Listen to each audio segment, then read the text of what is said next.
waiting for it to say that we are all good. We are on. Hey guys, how you going today? Oh geez, I can't even speak English right now. Maybe I've been in India too long. I've forgotten English. But hey guys, how you going today? BK Sport.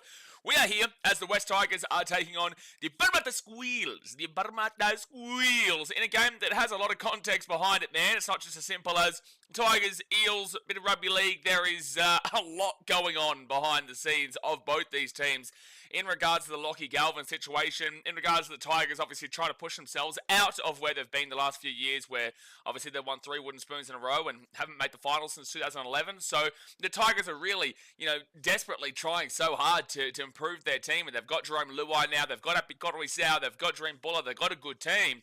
And they're just trying to kind of push themselves out of that area. And that's what the Tigers are doing. Whilst the Eels, they were in the grand final a couple of years ago. And now they're down here at the bottom of the table where they're struggling. They're in 17th position right now. They are currently in last position. And they can't really get out of last position this week, which is crazy after 6 rounds to say they're pretty firmly in last as we currently speak. But a win here today would help them dramatically in regards to, just make sure that this is going. Yeah, sweet.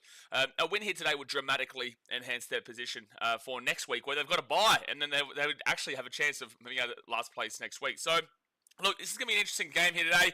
Obviously, let's smash through the 2-team lineups and a little prediction and ladder review before we do get into the chat and see what you guys are saying. Obviously, hit that like button, guys. Subscribe if you're new around here. We hit 30k over the weekend, which was awesome. Now we keep on moving, baby. We keep on moving, and I hope you guys are enjoying. But the Tigers, they come into this game from 9th position. The Eels come in from 17th position, and this is at Combank Stadium in Sydney, which is the home of the Eels, but the Tigers tend to play their games against the Eels on Good Friday. They obviously played here because it's a bigger stadium. You can get a better crowd and whatnot. It'll be interesting to see kind of what the crowd is today, considering that, the Tigers are in ninth, so they're a little bit further up, but the Eels, where this is technically still kind of their home, even though it's not their home game today, they're struggling. So you can, a lot of the time when Parramatta are struggling, they don't get exactly fantastic crowds. So it'll be interesting to see, especially with it being a public holiday, surely we get a really positive crowd here today. Now the ins here for the Tigers, Brent Naden, Luka Laulali'i, and Tony Suka, with the outs being Jarrell Skelton, Lachlan Galvin, and Royce Hunt. There is, Royce Hunt's out. Damn, he's on my, the thumbnail. Damn, I put Royce Hunt on the thumbnail. Well, I'm a bit of a muppet, aren't I? I'm a massive muppet. But Royce Hunt is out. Obviously, Galvin is the big out there because there's a lot of context behind that.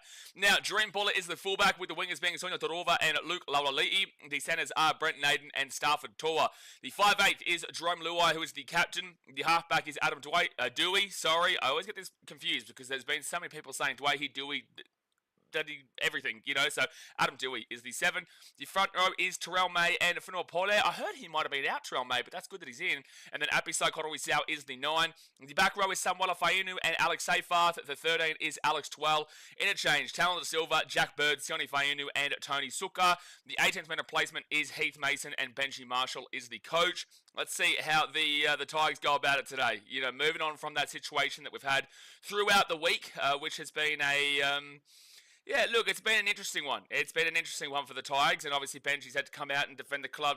Jerome Luai's come out and defend the club. Then you've had Muppet, Sonia Torova, and Fainu probably take a little bit too far. But overall, it is a big situation right now. So we'll see kind of how they're able to recuperate and go again this week. And look, overall, I do worry about that 2 through 5 defensively, and I'm going to say that every single week, but they do have a great spine. Jerome Buller, Jerome Luai, Adam Dewey, and BKRtravel is a solid spine. I do still worry a little bit about Dewey back into the 7 role. I would have loved to have seen Galvin there, but obviously that's not going to happen. And I would have loved to have seen Latu Fainu in the team, but obviously that's not going to happen because he's injured right now. So, they chuck him in there, and he has played there before, so we'll see how he goes. And I still have a bit of concerns about their forward pack, but, it is good that Terrell May's playing. It is unfortunate that Royce Hunt is out.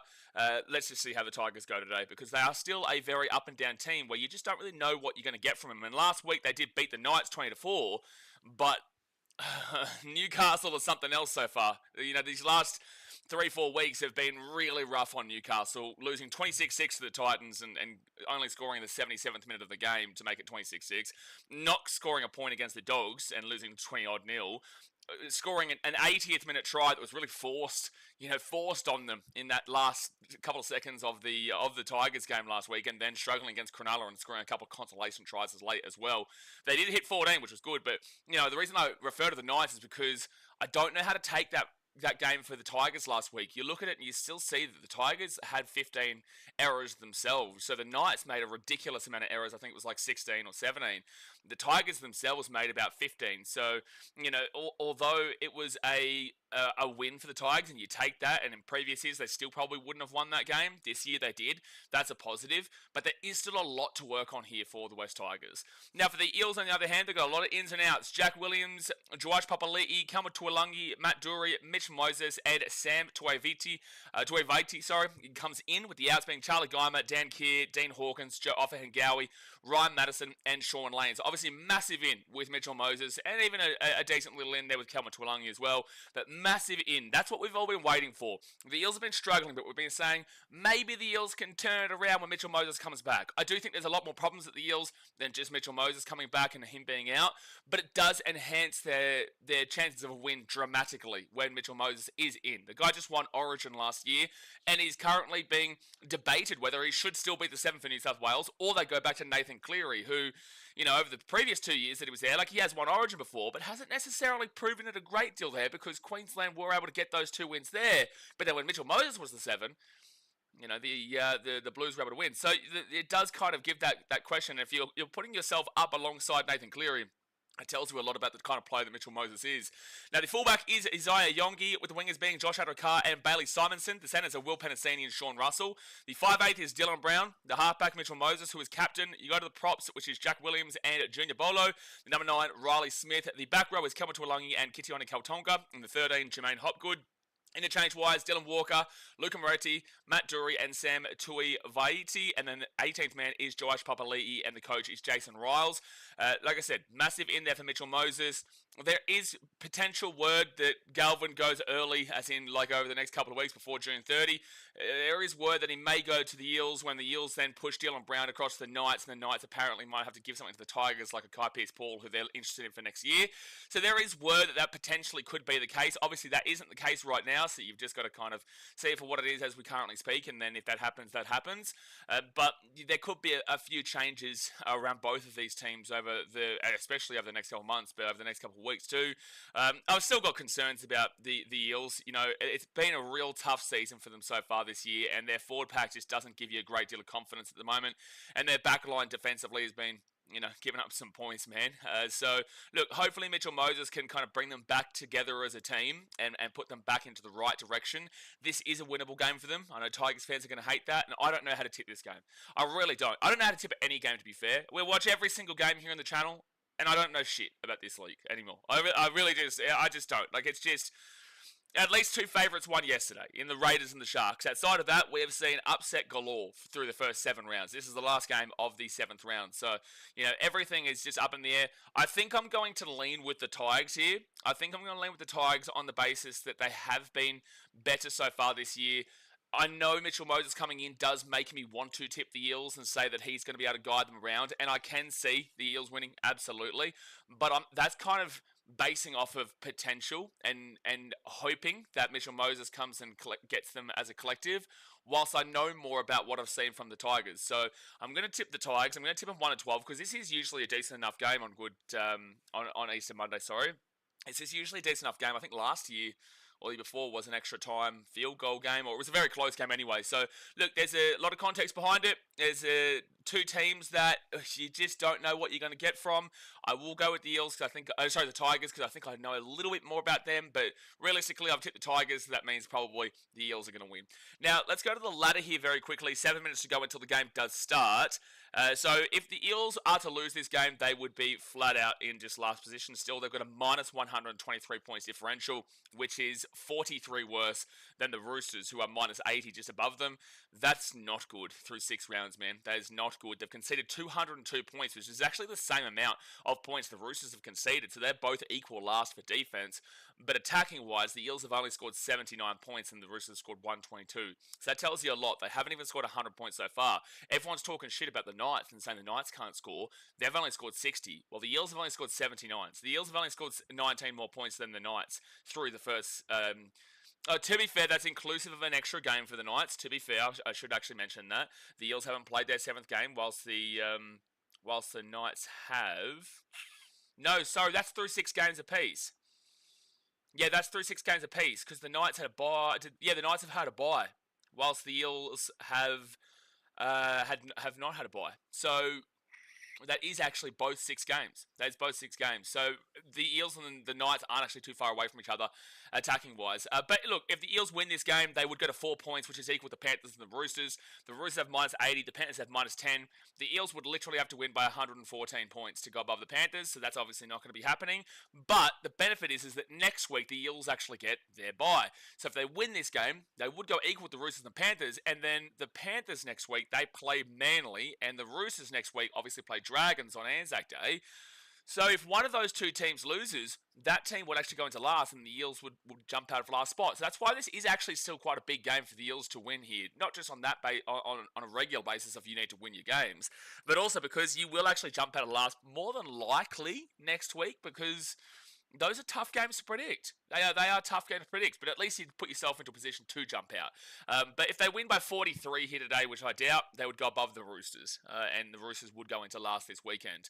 On the other side, the Tigers are actually in 10th position. I don't know why it was saying on NRL.com that they are in 9th position. They are in 10th position right now, so just outside of the 8. They're on 6 points. They're on the collective with Dolphins, Manly, Titans, and Newcastle. Over 6 points, but the Tigers do have a good points differential. They got plus 28, so they got the best points differential of the lot. Well, they tied with the Dolphins, but the Dolphins have played that one extra game. So if the Tigers are to lose this game, they would immediately go below the Dolphins on the basis that they're both on plus 28. So they would have to lose by 1, which would put them plus 27. So the Tigers would go down to 11th. If they lost by 8 points or more, they would go below Manly into 12th position. But they would have to lose by over 50-odd points to go below the Titans, and they'd have to lose by an absolute mozza to go below the Knights in minus 60. So if the Tigers lose this game, there is a good chance they go 12th, but you'd probably expect them to just go into the 11th position, because I do think that if they lose, it'd be a 1 or 12er, and that's more than likely be less than 8 points. If they win this game, however, they would put themselves onto the 8-point brigade with the Cowboys, the Rabbitohs, the Dragons, the Sharks, and also the Broncos. Tigers plus 28, the Cowboys are minus 42, so they would go into 9th. The Rabbitohs are minus 36, so they would jump into 8th. They would then jump above the Dragons, who are on plus 20, so they would go into 7th. They would have to win by 14 plus, 14 or more to go above the Sharks into 6th position. And if they win by about 26 points or so, they actually go above the Broncos into 5th position, and that's as high as they can go. So there is a good actual chance that they go into like 6th, 7th. They will definitely go into 7th with a win at minimum, but there is a good chance that they could go into the 6th position. I don't see them going into 5th above the Broncos, but at least the fact that we're talking about the Tigers in this position is a good sign. Like, it is a good sign that we're at least just having the conversation that the Tigers aren't down the bottom of the table trying to avoid the spoon right now with the Eels. They're actually in a chance to go up into technically 5th position, more than likely 7th position, even chance for 6th position. But yes, if they lose, they will go down to more than likely 12th or 11th or 12th. So there is a bit of a switcheroo still happening this early in the season. That's why you don't really care too heavily about the ladder. But, we'll see how it goes today. They've got a chance to win. They've also got a chance to lose. I don't know how to tip this one, but I have lent with the Tigers on the basis that I feel like I know a little bit more about them so far. And I think they've got a lot to play for here today in regards to kind of what the situation has gone on throughout the week. But guys, obviously hit that like button. Subscribe if you're new around here. Smack it in. Get in the comment section. Let us know how you're feeling, what you're thinking about the game today. Fire it up. And, wow, 24 months, Olivia. Gee whiz. Olivia, 24 months.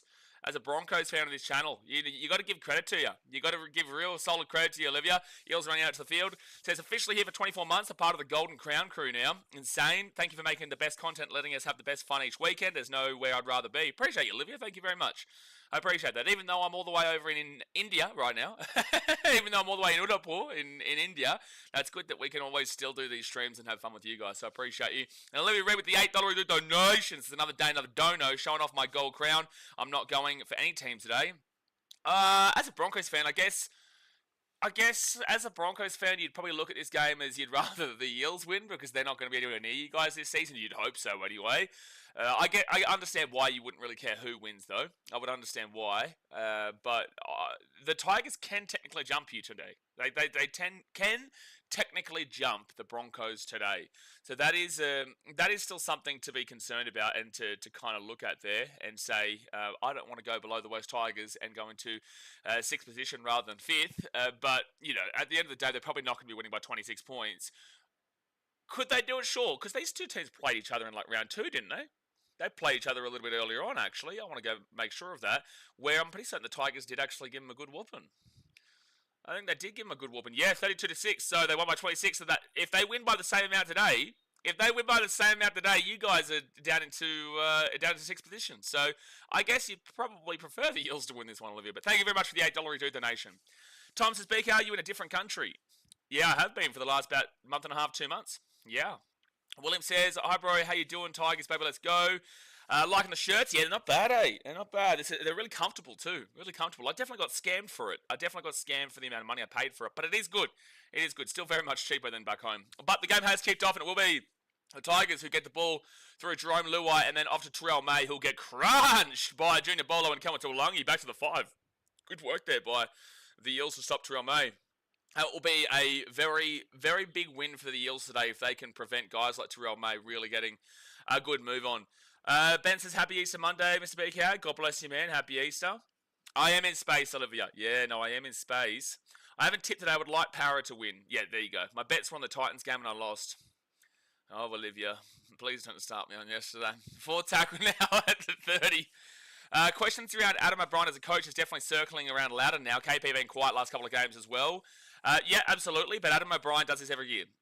I've said that Adam O'Brien should have been fired a couple of years ago, to be fair. I think that Brad Arthur is a great coaching opportunity for Newcastle because people disrespect him. Eels fans should actually agree with me here. First tackle here for the Eels at the 30. Eels fans, you should agree with me here.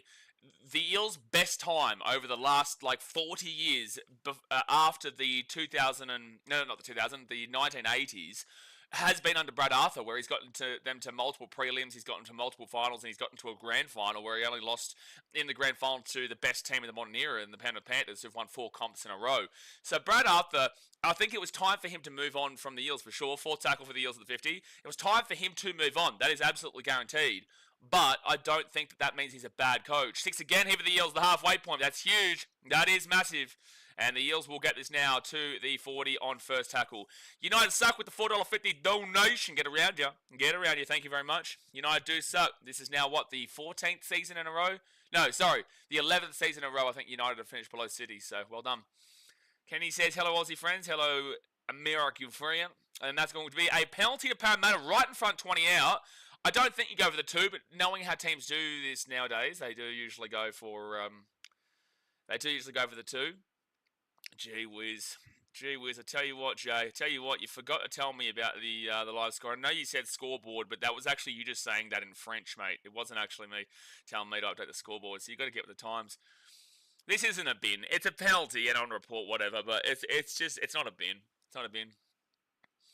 It's not a bin. Jade Morris go the Tigers. Keze says, hi, happy Easter, everyone. Happy Easter, Keze. Eels need a win before a bye. Well, they've got a win before a bye. They did. They beat the Dragons. They are taking the 2, I told you. I knew they would. Scott Wood says, Walsh out for 6 weeks. I hope that it's not too bad and it is just the 6 weeks and he's able to... Oh, there's another report here for Kelma Tuolangi for that first hit on Terrell May on the first tackle of the game. That's actually, a solid left shoulder to the head there. I'm surprised the referees didn't pick it up. Obviously, Lomax out for the Eels today, so he's not kicking. And they will get it through Sean. I think Sean Russell just kicked, didn't he? Yeah, Sean Russell was just kicking for the Eels, and they're up 2-0 in the first 3 minutes of the game. So what was I saying? Yeah, Walsh out for 6 weeks. I hope he's all right, but, who plays fullback for the Broncos? Is it Selwyn Cobbo? Because no, it's Tristan Saylor anymore, so who plays fullback for the Broncos? Broncos fans, you got to let us know. Aguero man for 36 months says, thank you, mate. Thank you, buddy. When does the Australian Cricket League begin? Big Bash, I think is the name. Oh, not until November. Not until December, November, bro. Scargo says Tom was born yesterday. That is correct. Tasman says I've tipped the Tig Pies today. Wow, the Tig Pies. But I've got a gut feeling those 17 looking bananas could win. 17 looking bananas is a good one. That's good from you. So Eels first tackle, now second at their own 15. They lead 2-0. It does look bananery. It does. Scott Woods' Brad Arthur was hard done by. Disagree. I think it was his time to leave the Eels, but I do think that he's hard done by in regards to the misconception that if you get fired from a club, that guaranteed means that you aren't a good coach. And I just disagree with that notion. I think that it was sometimes you can overstay your welcome a little bit at clubs where it just gets a little bit stale, but ultimately that doesn't take away from what he was able to achieve with the Eels throughout the years prior to it getting stale with the roster and needing to change and needing to move on and whatnot, because we all kind of knew the Eels were needing a little bit of a change. So I don't think that Brad Arthur's a bad coach because of that, but I did think that it was time for him to move on because it was getting stale and he needed the Eels needed a new venture, and also Brad Arthur did. And then I think he went to the Super League, but I think that Newcastle really should be coming knocking on his door. And penalty to the Tigers. Penalty to the Tigers there for offside against the Eels. Brenton says, I want our defense coach to take over McDermott because we would have to pay out Adam O'Brien next 2 years to get Arthur beforehand. Yeah, but like, firstly, why would you care whether you have to pay him out? But also, secondly, it's like, if you want Adam O'Brien to stay there for 2 years just because you don't want to pay him out, it's like, well, you're just kind of throwing away your season over the next 2 years if you don't think that he's good enough. So it's kind of like you have to bite the bullet, which is what we did with the Holbrook. And that's going to be a knock on there for the Tigers, and the Eels will get the ball here at the 30. Knock on from the Tigers on first tackle after the penalty is a brutal.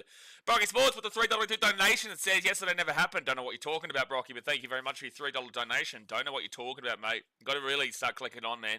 Definitely do not know what you're talking about. No, yesterday was Saturday. Great day Saturday. Fantastic day. Warriors-Broncos game was fantastic to watch. Third tackle here for the 40. I'm really disappointed that Sunday didn't happen, but that was just because we were obviously very grateful for Jesus Christ has risen. But, you know, that was the only thing that happened yesterday, but I'm pretty certain that was a Saturday. Tasmate says, Chelsea, the greatest team of all teams that come back, might have been better than City's comeback versus QPR in 2012. Yep, you're a muppet, that's for sure. And the Tigers will grab the ball at the 10 and nearly get away. They'll be taken down to the 15 first tackle. Brenton says, Arthur moving to our club wouldn't be a hard sell because his son Matt and Brown would be there. That's a good point too, actually. That's a good point too. I didn't realise that Matt Arthur was there, but I know that obviously Dylan Brown's going, so I wouldn't say that Adam O'Brien and Brad Arthur are two different styles of coach. That's a high tackle. No. Fourth tackle here for the Tigers at the 35. I wouldn't say they're like polar opposite styles of coaches. I just would say that Brad Arthur's done a lot more with what he's shown. And I think that Brad could really work with Newcastle. But the Knights need not an overhaul, but they just don't have enough quality across the park right now. Knights fans, for some reason, they really like to, not you necessarily, Brandon. First tackle for the Eels at 32. A lot of Knights fans seem to kind of overrate how people should view their club. And it's like, we respect Kalen Ponga for sure, and Bradman Best is great, but Bradman Best can only do as much as he can do in the centres. Like, the halves have been an issue for a long time. The 9 is an issue for a long time. You know, bring back the days of Danny Badiris. The forwards, you're losing Leo Thompson, and that's kind of your best forward right now. I don't know. I'm a bit concerned about the Knights because their fans kind of seem to think that we should respect them more, and it's like, why? Like, if someone can explain to me why we need to respect this Newcastle Knights team a lot more, that not just because of these first 3 games, but even over the last couple of years. It's great they went on a 10-game win streak, but they also were like second last when they went on that 10-game win streak, and they did nothing with the 10-game win streak afterwards. So that's where my concerns come with the Knights. Swinga Torova will grab this ball on first tackle at the 10. Just a bit of a back and forth at the moment. Just a little bit of a back and forth. The Noob Kid says, go the Tigers. We are eating you, Parramatta fans. Ooh, well, fair. You're eating them. Damn. You're eating. Fair enough, mate. You know, each to their own. Not going to judge. Not going to judge over here. Eels suck. They are last on the leaderboard. Noob Kid, I don't want to hurt your feelings here. I don't want to hurt your feelings here, but there's a very easy response for Eels fans if they would like to counter you. I will leave it out. I'm not an Eels fan or a Tigers fan. I'll leave it out. I'll let someone else do it. I'm not getting involved here, but I'm just saying there's a very easy response here for Eels fans to come back at you here, brother. So fifth tackle for the Tigers. They're at the 40. They're going to kick this ball down into the corner where Simons will let it bounce, but luckily it will just come straight up for him. He was hoping that it would bounce dead for a 7-tackle set, but it just didn't go that way, and it will go to Bally Simonson. He's at the 15 on first tackle. Aguero says, yesterday was a great Easter. Unfortunately, it was only one game yesterday. No, yesterday was it's a penalty of the Eels. Penalty of the Eels at the 25. Eels are up for it. Eels a little bit up for this one here. Yeah, sounds a dad gay, Jay says. Yeah, there was a hold-up play at the beginning, and then the second half was like, there's a response for you, but I'm not going to get involved. So inside the 10, they're the Tigers, and they absolutely are inside the 10. They're about 3 metres offside their entire left side line. But yeah, yesterday was a great Easter. But yeah, no, it was really good Saturday games. Warriors, Broncos, and Roosters Panthers is a bit average. It was really nice to see they moved the Sharks Knights game to the Saturday, and unfortunately that Titans Rays game was cancelled. But you know, we move. We'll hopefully see them another time later in the year. Hopefully with no Adam G involved. 10 minutes into the first half here, guys. 30 minutes to go. Hit that thumbs up button and subscribe. It is 2-0 to the Parramatta Eels. Out to Mitchell Moses to Dylan Brown, and Dylan Brown now to 25. SCC 264 says hopefully the Tigers will win. Well, they've got a job ahead of them, because I don't think this game is as easy as Tigers fans would like to make out. Also, Tigers fans shouldn't be going around thinking that every game is easy. So Fitz tackle now at the 18. Lucas says, and they still have their cap invested in 2 players now, and Brown is unproven in 7. Absolutely, shouldn't be 7. He's a 6. Tigers have grabbed the ball at the 5. Very tit for tat right now, just going up the other end of the field kicking, going up the other end of the field kicking. There's no real brutal attacking opportunities here for either of these two teams. Brent says, we lack in the props department for sure. Gags is on his way out. And that's the problem, because you say you lack in the props department in Newcastle, and yet they're losing Leo Thompson. So that's going to be a penalty here to the Tigers at the 20. Penalty to the Tigers at their own 20. So that is a problem. You know, lacking in the props department right now, but yet you're losing arguably your best prop. Like Daniel Saifidi is a good prop, but he's also not Daniel Saifidi, sorry, Jacob Saifidi. No. Yeah, Jacob Saifidi is the one that's with you guys still. Daniel Saifidi went to the Dolphins. So you are lacking in the props department. So it's like, who comes in replacement of Leo Thompson next year? Dadsmate says, I had no idea Ryan Madison was playing Reggies all year until I watched that $1 million reserve grader Galvin play today. Did they win? Did Galvin and he'd be playing for the Magpies, wouldn't he? Is he Magpies or is he Balmain? Skungo says, shut up, Andrew. Oh no, what did Andrew say? Where's Andrew? I can't even see Andrew. What did Andrew say? Tom says, they have not been playing good, but I still love them. I'll go for the Eels. Mate, preach, mate. I know about that, don't I? I know about that. Dewey gets it out to Dream Buller. Dream Buller flicks it across, and they'll be taken down to the 28-4 tackle for the Tigers. Why some people keep using the Titans logo in live chat? Because they're awesome. Mate. Fit tackle here for the Tigers, and they are 25 metres out. Olivia says, don't mind me just cutting out some puppies for some activities next week. Yeah, great week next week. We've got a great week next week, and there's some great games. I think that's a knock on there from the Tigers, and it should be a 0 tackle for the Eels. They'll knock the ball on, but there's no advantage. Yeah, knock on Tigers first at the 10. Dylan Brown knocks it on, but it will go back for the no advantage. Lacob says, we thrashed Para last match. I was there for it. Yeah, you did, but the NRL is a long season and things can change pretty dramatically, pretty quickly. I don't know why the Tigers even pretended like they didn't knock that ball on when it was very clear from Sunatarova, so I'm glad they didn't challenge it. Alright, first tackle here for the Eels at the 15. We offered Leo another contract with bringing his brother in as well, but decided to leave regardless. Yeah, that's odd. Like, you guys brought in his brother, who's skunkle, just circle jerks 24/7. Eels drop the ball, luckily goes backwards. Could have been bad. They're 15 out from their own line, so you don't want to be hitting grass in your grass in this situation. But yeah, it's interesting that the Knights did sign his brother, and then, yeah, he's still gone to the Dogs. And I think that's the best career decision for Leo Thompson, going to the Dogs, who need a front row forward there, a big leader front row forward alongside Maxi King. They've got a good team there next year. It just comes down to Toby Sexton continuing on as that 7. As long as Tobes continues on as playing as well as he has been, like the Dogs next year, that's 40-20! Oh, what a kick from the Eels! Oh, that is a great kick there from the Parramatta Eels. And welcome back, Mitchell Moses, to the Eels. Welcome back. That is a huge... That's nearly a 30-20. That's nearly a 30-10. That is basically a 30-10. He's kicked that from 32 metres out, and it's gone to about 8 metres out here from the Tigers line. That's a big kick from Mitchell Moses. Lennox Wilson says, Bulldogs win the NRL. Mate, it's round 7. Daniel Bay says, morning. So Dylan Brown, is he an amazing organiser, athlete, professional? Why did Newcastle need him so much? Because they need halves. And they need a guaranteed half, but he's not a 7. He should be a 6, but I think they're putting him into the 7. Second tackle now for the Eels, and they're 2 metres away here from the line. This is the first pure attacking opportunity of the game for either of these two teams. Neither one of them have really been in the attacking 20. Obviously, the Eels got the 2 before, but neither one of them have really been here. Good offload there from the Eels. They get this ball out to the left-hand side, and it's Kitione Kautonga. Toss off Viti, big Fiji boy. 5 metres out, third tackle.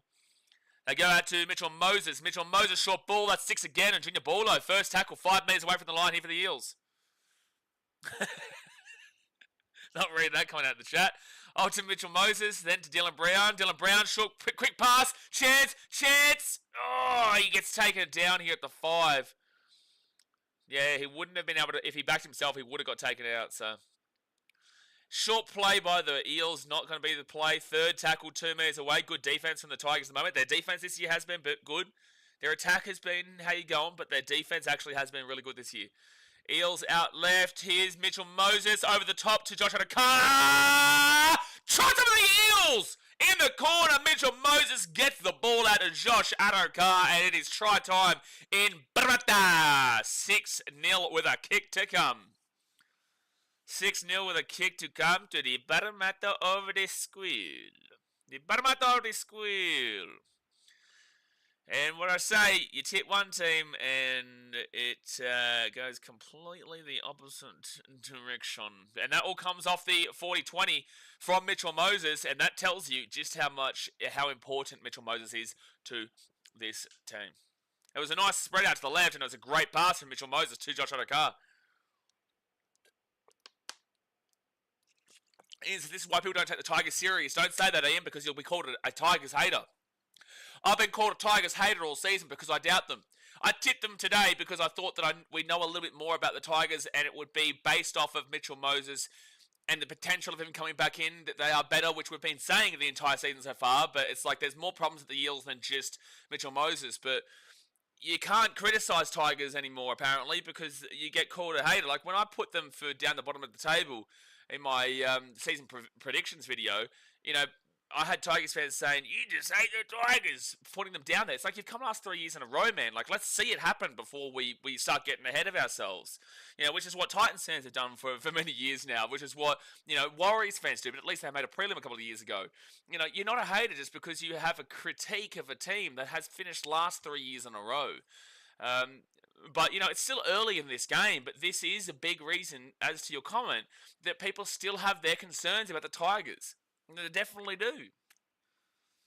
I have a feeling you'll be getting sent to Ram Ranch today, SCC. Oh, no. And that's a Bulldogs fan. Daz is slapping you, too. So, Sean Russell, he will miss the kick, and it will stay 6-0. So that penalty does come in clutch. Should have went with me gut. Well, it's still early. It's still 23 minutes. There's still 63 minutes to go here of the game, man. So, still plenty of time. It's only one try game. Lakem says, just an easy dig with Tigers. We took out the Penrith on a streak. That's our biggest win. But it's, like, sure, okay, it is an easy dig. If you want to have an easy dig at a team, I actually think the Eels are easier to have a dig at than the Tigers. But the Tigers are an easy dig, but just because they're an easy dig doesn't mean that it's not realistic in the way that we discuss the team and say, like, oh, well, you know, it's great they've got Luai, it's great they've got Dream Buller, they've got Epic Psychotic South, they've got a good spine, but outside of that spine, there are concerns for the 2-3-5 defensively, even offensively, but better offensively than defensively, and then the forwards aren't exactly something that really get you going long term. So it's like, it's a realistic criticism of the team, but it's just like fans don't like to hear that kind of thought process and that analysis and whatnot. Like, at the end of the day, I'll tell you right now, the Titans have a significant amount of concerns. I can do that as a fan of my own team, and I say, yeah, listen, we weren't good enough yesterday. Adam G's an idiot, and he absolutely, you know, messed up a lot of calls in that game, and a significant one that led to the second and third try for the Raiders. But that doesn't mean that I don't realise that the Titans weren't good enough to win that game as well. Like, you have problems with the refereeing, and that pisses you off, but you can also self-reflect on your team and say, oh, you know, they've got a long way to come. Fifth tackle now at the 40. Fifth tackle for the Eels, and they'll get this ball to Dylan Brown. And Dylan Brown's going to whack that ball up. Josh Adokar chasing it through. Adokar! No, Dream Buller gets that at the 15, and he might be away. No, taking that at the 20. Moses, by the way, was a Tiger originally. Yeah, no, we're aware of that. We trained a ton of great players. Yeah, sure, but a lot of teams can say that too. A lot of teams can say it too. Like, for example, technically the Titans, you know, Jerome Hughes was developed through the Gold Coast system. You know, technically, you know, Cody Walker even had a chance there. Did you know, apparently, that we said no to Britton Nakora on our under-20s like 10 years ago or whatever? Or however long when the 20s were still going? Apparently, I found this out yesterday. Which tells you a lot about Titans organisation. So the Tigers now at the 50. Scott Wood says we don't need him at the Dogs. Who? Moses should stop being a bitch and come to the Dogs, Dad says. Well, you'd win the comp if you had Moses. You would. And that's knocked on from the Eels? Who have they said knock on here for? Oh, they've said knock on from Russell on the ground, so it wasn't a knock on originally. So I rate Matt Lodge. No. He's lucky to be in the game. He's a hard worker in the game, but he's lucky to be in the game. Considering how much we all disagree with Ezra Mam, it's interesting that people have completely forgotten about Matt Lodge. It's like, yeah, sure, you can apologise for it, and I get that, and you can do your best to try and make up for it in a way, but it still happened, you know, so people are still going to have that thought process of him. I can't read you coming out Skull and Cool, otherwise I could get in trouble. So it's going to be the Tigers here, first tackle at the 15. Brenton says... Olivia, what about one of those horse masks with hooves on your hands? What's Olivia saying? What? Okay, everyone, I need some outfit ideas for Magic Round. Dress up as Blade. Second tackle here at the 10 for the Tigers. This is their first attacking opportunity of the game. And Dewey is 5 metres away now. Third tackle. Penalty to the Tigers coming up. You don't go for the 2. You do not go for the 2. 20 minutes gone here, guys. 20 minutes gone. 20 minutes to go of the first half. Hit that like button and subscribe. Oh, it's like, yeah, sure. It's a soft one, but sure. Based off of the rules nowadays, that is a high tackle. Like, it's more hitting here and just like it's like, yeah, okay, whatever. Terrell May, 2 metres away now from the line. First tackle here for the Tigers. First tackle here. Apisai Koroisau, he'll give it underneath to Finopole. And Bole will be 8 metres out from the line. Second tackle. Apisai Koroisau to... Oh, bad pass. And Dewey has to pick it up basically off the grass. It's going to be a 6 again, though, for the Tigers. So it's first tackle, 8 metres out. Let's see if the Eels can hold this out. Tigers, with the high hopes that you have, man, you should be scoring against this last place team who have conceded the most amount of points so far this season when you're right here, right now. And it goes out to the wing. Torova slips over, taken down to the 10-second tackle. There's no real excuses, man. There really is no excuses to be putting points up past this Eels team. Second tackle, they give it out to... Oh, my gosh, the error was bad. Apikotorisau knocks it on, but it's not his fault. Whoever passed that ball from dummy half threw another pass low to the grass. Damn, like that's rough, man. That's rough. Well, it's not do or die. We're round 7, like, but you need to be... It's a big game for both these teams, but it's not do or die by any means. Casey says, young fella playing for the Tigers today, forgot his name, Galvin. No, Galvin's not playing for the Tigers, mate.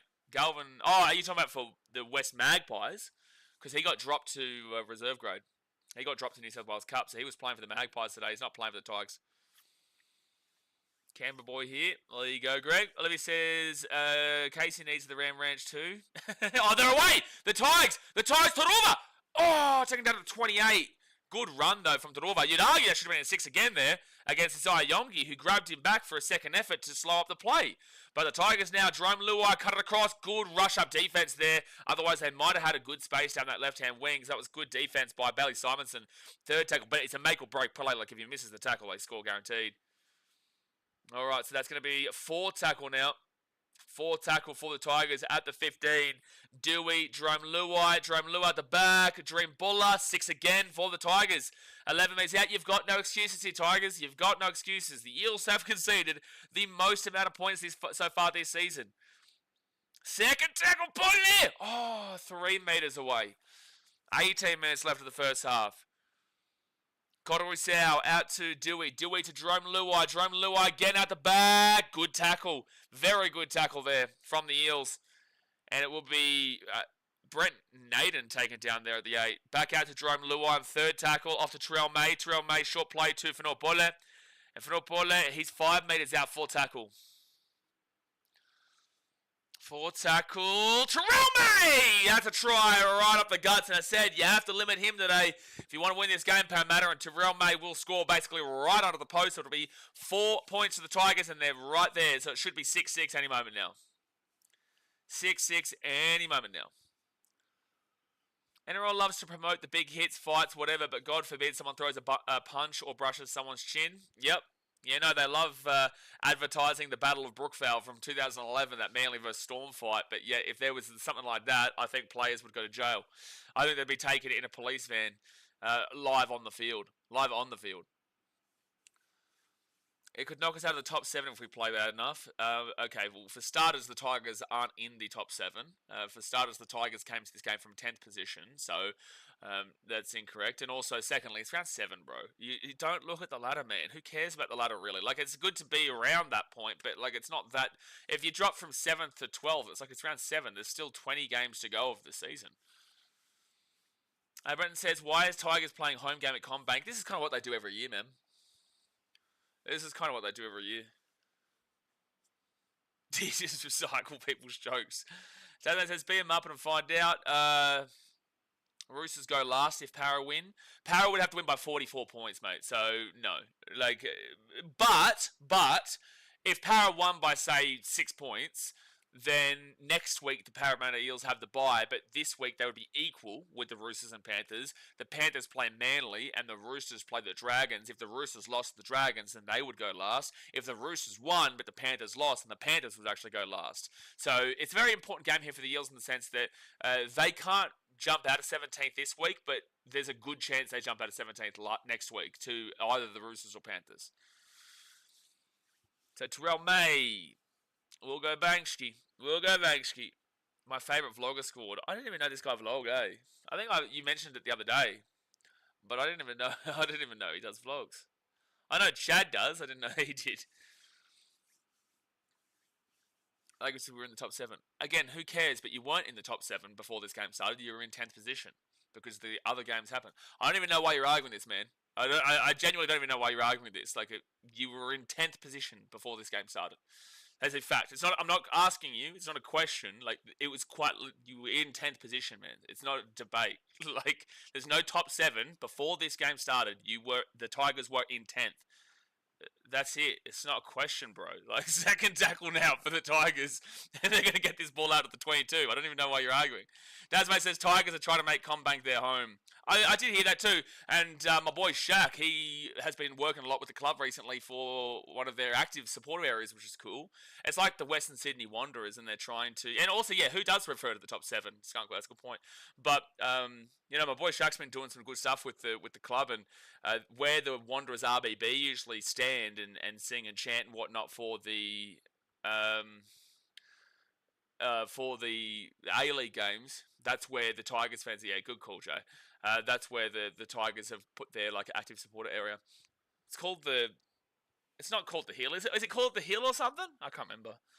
So second tackle here for the Eels. It is 6-6 currently, 15 minutes to go the first half. The Eels with the ball at the 25.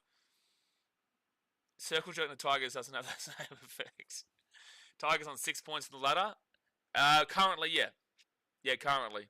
But their points differential is good enough to be the top of that 6-point table with the Dolphins, Manly, Titans, and Knights with their plus 28. So 4th tackle now for the Eels. Someone said A-League? No one said A-League, mate. No one cares about the A-League, Skunkle. No one said the A-League. And the Eels with a great run, taking out the halfway point, nearly broke away, but Finn Pollard with a great tackle. I don't even think that a lot of people in Australia know what an Auckland FC is, Skunkle, to be honest with you. Eels get the offload away, goes back, will be Tigers ball, and Dream Buller will grab this ball at the 25-30, taken down. There you go. Dad says, what is an Auckland FC? That is a good point. And penalty. What's this argument about with the Tigers fan? Hold on. Oh, no, my screen's back. Sorry, I don't know what's happening with the internet at the moment. No, he was just demanding that we respect that they are in the top 7, but they weren't in the top 7 coming to this game. They were in 10th position. So, penalty here to the Tigers. Penalty to the Tigers. Blazey says, I think the Eels could win this, but the Tigers might win as well. Thank you, mate. That's really great. That's a really great comment. That I think the Eels could win this, but the Tigers might win as well. That's fantastic. I think there's a potential of a draw too, mate. There's another display of my special wisdom. It's definitely special, that's for sure. All right, so Tigers ball here at the 30. First tackle. This will be their, I guess, their third attacking opportunity, unless you want to claim those first two sets as one. I'm being legit too. I know a Wellington Phoenix, though. The old Wellington Phoenix. How are they doing this year, Wellington Phoenix? Second tackle. They've never really been... Oh, they've been okay the last couple of years. Logan Balzac says, what a strange blowout the Auckland FC are. Good on him, no. Don't encourage Skunkle. Don't encourage him. He's bandwagoning Auckland FC. Out to the right. The Tigers should have passed it. They had a 3-on-2, but Dewey decides to run it himself. Third tackle, 10 metres away. 10 metres away. Back into the infield, Jack Bird, Jerome Luai, Dream Buller, Brent Naden should have passed. They get the pass away late. Gets the pass away late, and Dream Buller will score with the offload.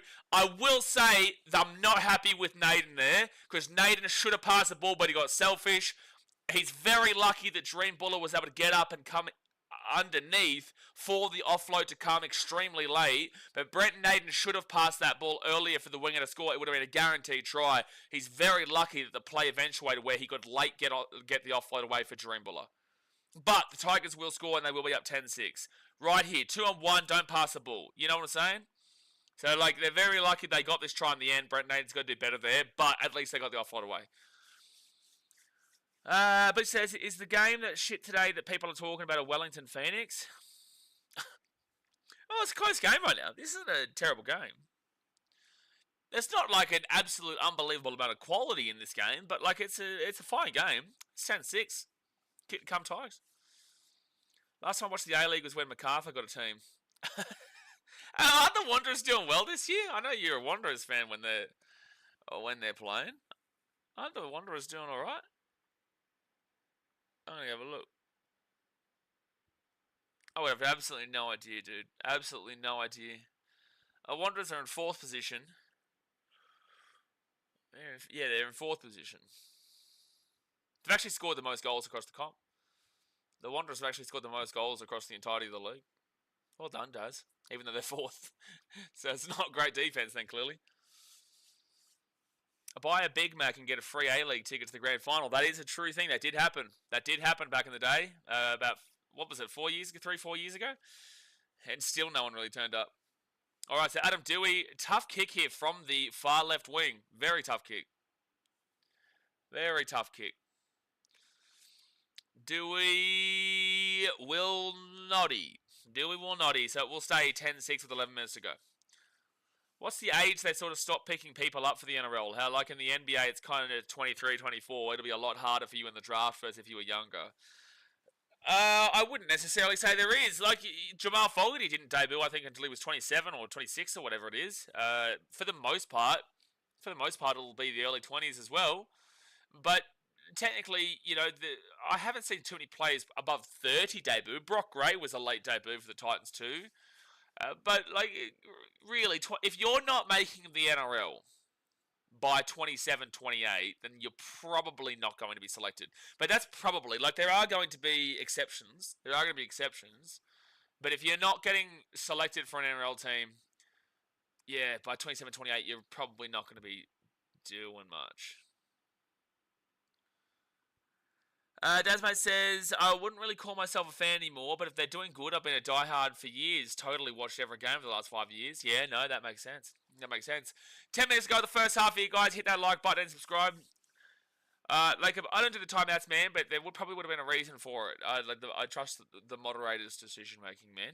Blessy says, soccer only slightly big here on an international level. When Matildas were going well, it was big. Third tackle now at the 30. Oldest NRL dude was 29, but it's usually like 25, 26 max. So I'd probably put 27 into the equation. I'd probably put 27 as the kind of an average latest. Because I'm pretty certain Jamal was 27 when he debuted for the Titans. Or it was definitely later anyway. But again, if you're not debuting before 27, yeah, it's probably not going to be happening for you.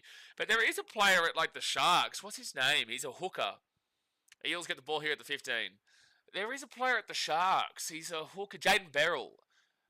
I don't know if he's debuted yet, but he's been around the system for a long time, or maybe debuted for one game or something. A Sharks fan in the chat might be able to let me know. I'm pretty certain that he's on the older end, though. Jaden Beryl age. He's 29. He's 29. Has he debuted yet? I don't know. I don't know if he has. But he's been around Cronulla's system for ages. So 4 tackling out to 45. And the Eels will be at the 35, 30 area. I've got 5 years to do the impossible then. Nothing's impossible, man. If you're good enough at 40, they'll put you in. But you just have to be good enough at 40. Kick through, and Dream Buller will grab the ball at 5. Debut at 28. Oh, there you go. Penalty to the Eels. Oh, big penalty here. 10 metres away. 9 minutes to go in the first half, and the Eels will have a penalty 10 metres out here on the line. Our greatest hooker is James Seguiaro. What does James Seguiaro have to do with absolutely anything? He debuted when he was like 18. Like a Ballsix says, played about 250 games in reserve grade and now has like 4 NRL games. Yeah. Revenge Sports says, nothing is impossible unless you're playing the Tigers. Up the Tigers. Yeah, no, nothing is impossible. No one would have thought that 3 wooden spoons in a row was possible. Real Fan Sports? For every other Tigers fan, I'm sorry, but I do need to slap Zach because he talks a lot of shit for a team that won 3 wooden spoons in a row. So, yeah, look, unfortunately, Zach, got to slap you down there, mate. Got to slap you down. Got to slap you down. But you know it, and you deserve it. And you know you earned it well. You earned well. Earned it well. Second tackle here, 5 metres away. 8.5 to go the first half. Daniel Bates says, Aston Villa are the only team you need to follow. Oh, yeah, anyway, that's football. Second tackle. To be fair, we were talking about A-League, but that was just a shit on the A-League a little bit. Penalty to the Eels here, 10 metres away. Smart guy, hello. Blissy says, Eels look like they wearing full gold armour in Minecraft. Well, Daz mate said they look like bananas before. I'd probably lean with the bananas over the Minecraft. Fun fact, I've never played Minecraft before. Don't know if I ever will. So the Eels are 2 metres away here from the line on first tackle. Hazelton is an old starter. Yep, that's another one, Scott Wood. And 6 again for Parramatta. 6 again. The Tigers' defence has been good this year. It has been good. Their attack not so much, but their defence has Eels. Oh, try time. He nearly lost that ball too. That's a nice try. That's a nice try because it looked like he was going to lose that ball there, Isaiah Yongi. But he will score. Bailey Simonson fire up, and that is a nice try. You can actually see the ball. The only thing that could be a problem here is that if when he bobbles this ball in his hands, it touches a Tiger's arm. That's the only potential issue I could see, but I don't think it does. But as he's going to score the try, it looks like it bobbles and then he regathers, which was really nice. Just comes down to... No, it doesn't touch the Tiger's arm. This will be a try. This is a nice try. No, I don't think he does, Brenton. We'll see here on this slow-mo, close-up. No. Because... I'm not sure who the Tigers play is. So, Luai is going to come across. It's going to be Brent Naden here, 5 metres away. His arms around his waist, around the waist, and it's try confirmed. Yeah, no, he's down around the legs, and there's no Tiger. Like, I don't know why people are getting concerned and stuff. If you look at that, Brent Naden is down around his ankles when he's losing that ball. Luai hasn't even touched him yet, and the Tigers winger hadn't touched him yet. So there's no way that ball could have touched the Tiger. So it is a try confirmed. Dasman says, whoever chose to put yellow on yellow needs to be sacked. Banana jerseys are too good, Daz. This is good from you. It's good. That's right. It's the Colour Rush kit. Mate, Colour Rush is great. I remember I got sponsored to do the Colour Rush a few years back. Their hooker has a diamond helmet. I don't even know what you're talking about. What? Who's hooker? What hooker? That's an expensive hooker then. Needs to rush out of my eyesight and never be seen again. No, it's better than... And just to really clarify here, so firstly, Sean Russell from the kick from the right sideline, really tough. He will miss the kick, so it will stay 10-10 with 6 minutes to go the first half. So firstly, I want to say I respect, obviously, Anzac Day, and I respect the meaning behind it and the jersey and the meaning, but that poppy kit that the Eels did a few years ago was atrocious. Was it last year or the year before? That was one of the worst jerseys of all time. Love the meaning behind it, understand and recognise what it represents, but the design was just dreadful. The design was just dreadful. But Tigers, I'm also going to go across to you here and say the Eels might have had an awful jersey, but you also, about 2 years ago, or it might have been last year, I think it was 2 years ago, made an Anzac jersey with American soldiers on it. So you're not really necessarily out of the Anzac equation there. Great run for the Eels, and they're away. Dylan Brown to the 30, the 35, the 40. He's away, the 45, the 50, the 45, 40, steps, 35, 30, 25. He's nearly there. He gets the offload away. No, he doesn't. He's still going, and he'll be taken out to the 15. What a run. What a run. Damn, the Eels are just trying to score. Wow, that is a turnaround and a half. The Eels are now 10 metres away, first tackle. It's an amazing run from Dylan Brown. Amazing follow-up run. I can't remember who got the offload away, but it was brilliant. They're 5 metres away now from the line. The Eels get it out to Dylan Brown. Dylan Brown. Oh, Moses annihilated by Jerome Luai in the tackle 12 metres away. That's a 6 again for mine. He's clearly grabbed his leg. Yeah, it's a 6 again. I was going to say, Luai clearly grabs his legs and pulls him across there. So it is Eels, a ball 5 metres away. First tackle. First tackle. They roll it back out to Dylan Brown. 3 on 2, 3 on 2, 3 on 2. Mitchell Moses held the play up. Didn't really get much going there. And Sean Russell taking down 4 metres out. And 6 again. 6 again here for the Eels. Tigers on the back foot massively. If they can get away without giving up a try here, it's huge. Or even 2 points, because any score before halftime is really integral here. Riley Smith, short ball. Don't agree with the pass there from Walker. And it's a forward pass. He's an idiot. That's a dumb pass, man. That's a real dumb pass. That's not on the Eels player who caught that. Dylan Walker passing that ball, ridiculous. You're in the line. You're in the line with an offload like this. Like, that's just ridiculous, dude. Like, you've been passed the ball for a run. Why are you running? Like, what was the purpose to him passing this ball? Dylan Walker, man, that is really poor. That is really poor decision making there. You've just cost your team massively. Sean Russell has a boot like Metcalf. Metcalf doesn't have a great boot. I don't care too much about that penalty at the 50. I'm sorry. Yeah, I saw enough of his kicking over the last little bit that I think that they need a new conversion kicker. Oh, here we go. Laker says, petty mod Eels fan maybe if I get time to get out again. You actually got timed out by Skunkle. Yeah, no, you got timed out by Skunkle. He's a big Eels fan, that guy. Big, massive Eels fan, that Skunkle bloke. Forward tackle. He looks like a bit of a banana too, to be fair.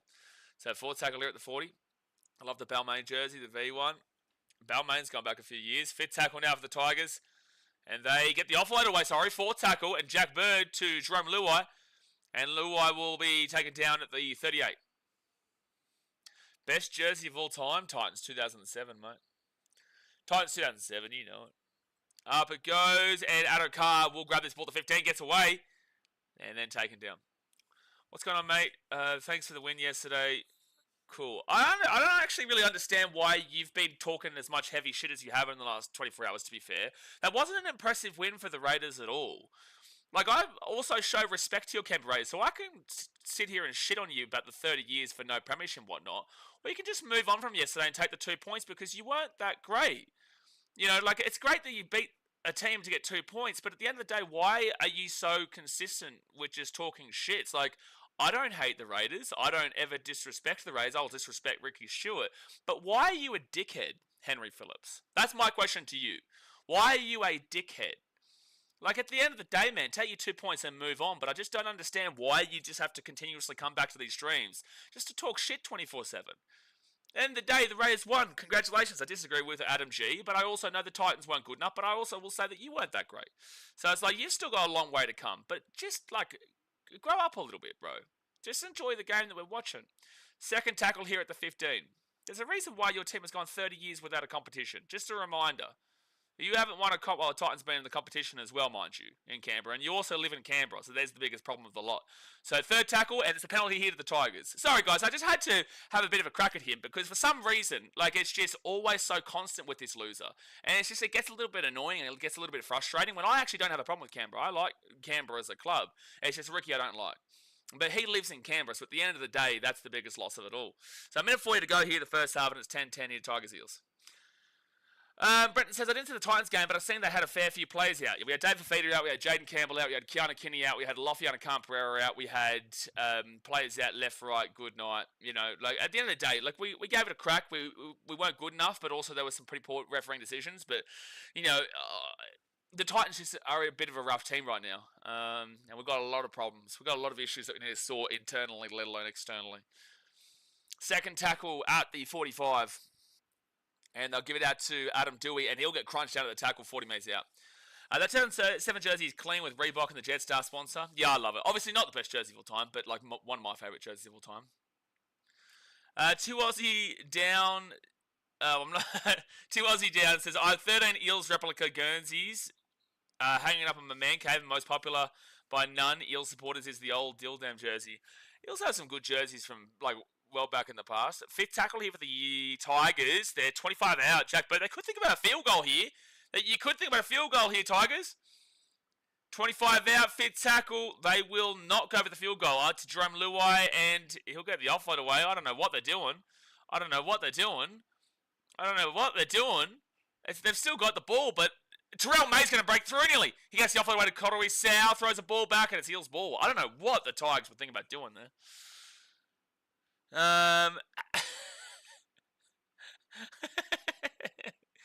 Oh boy.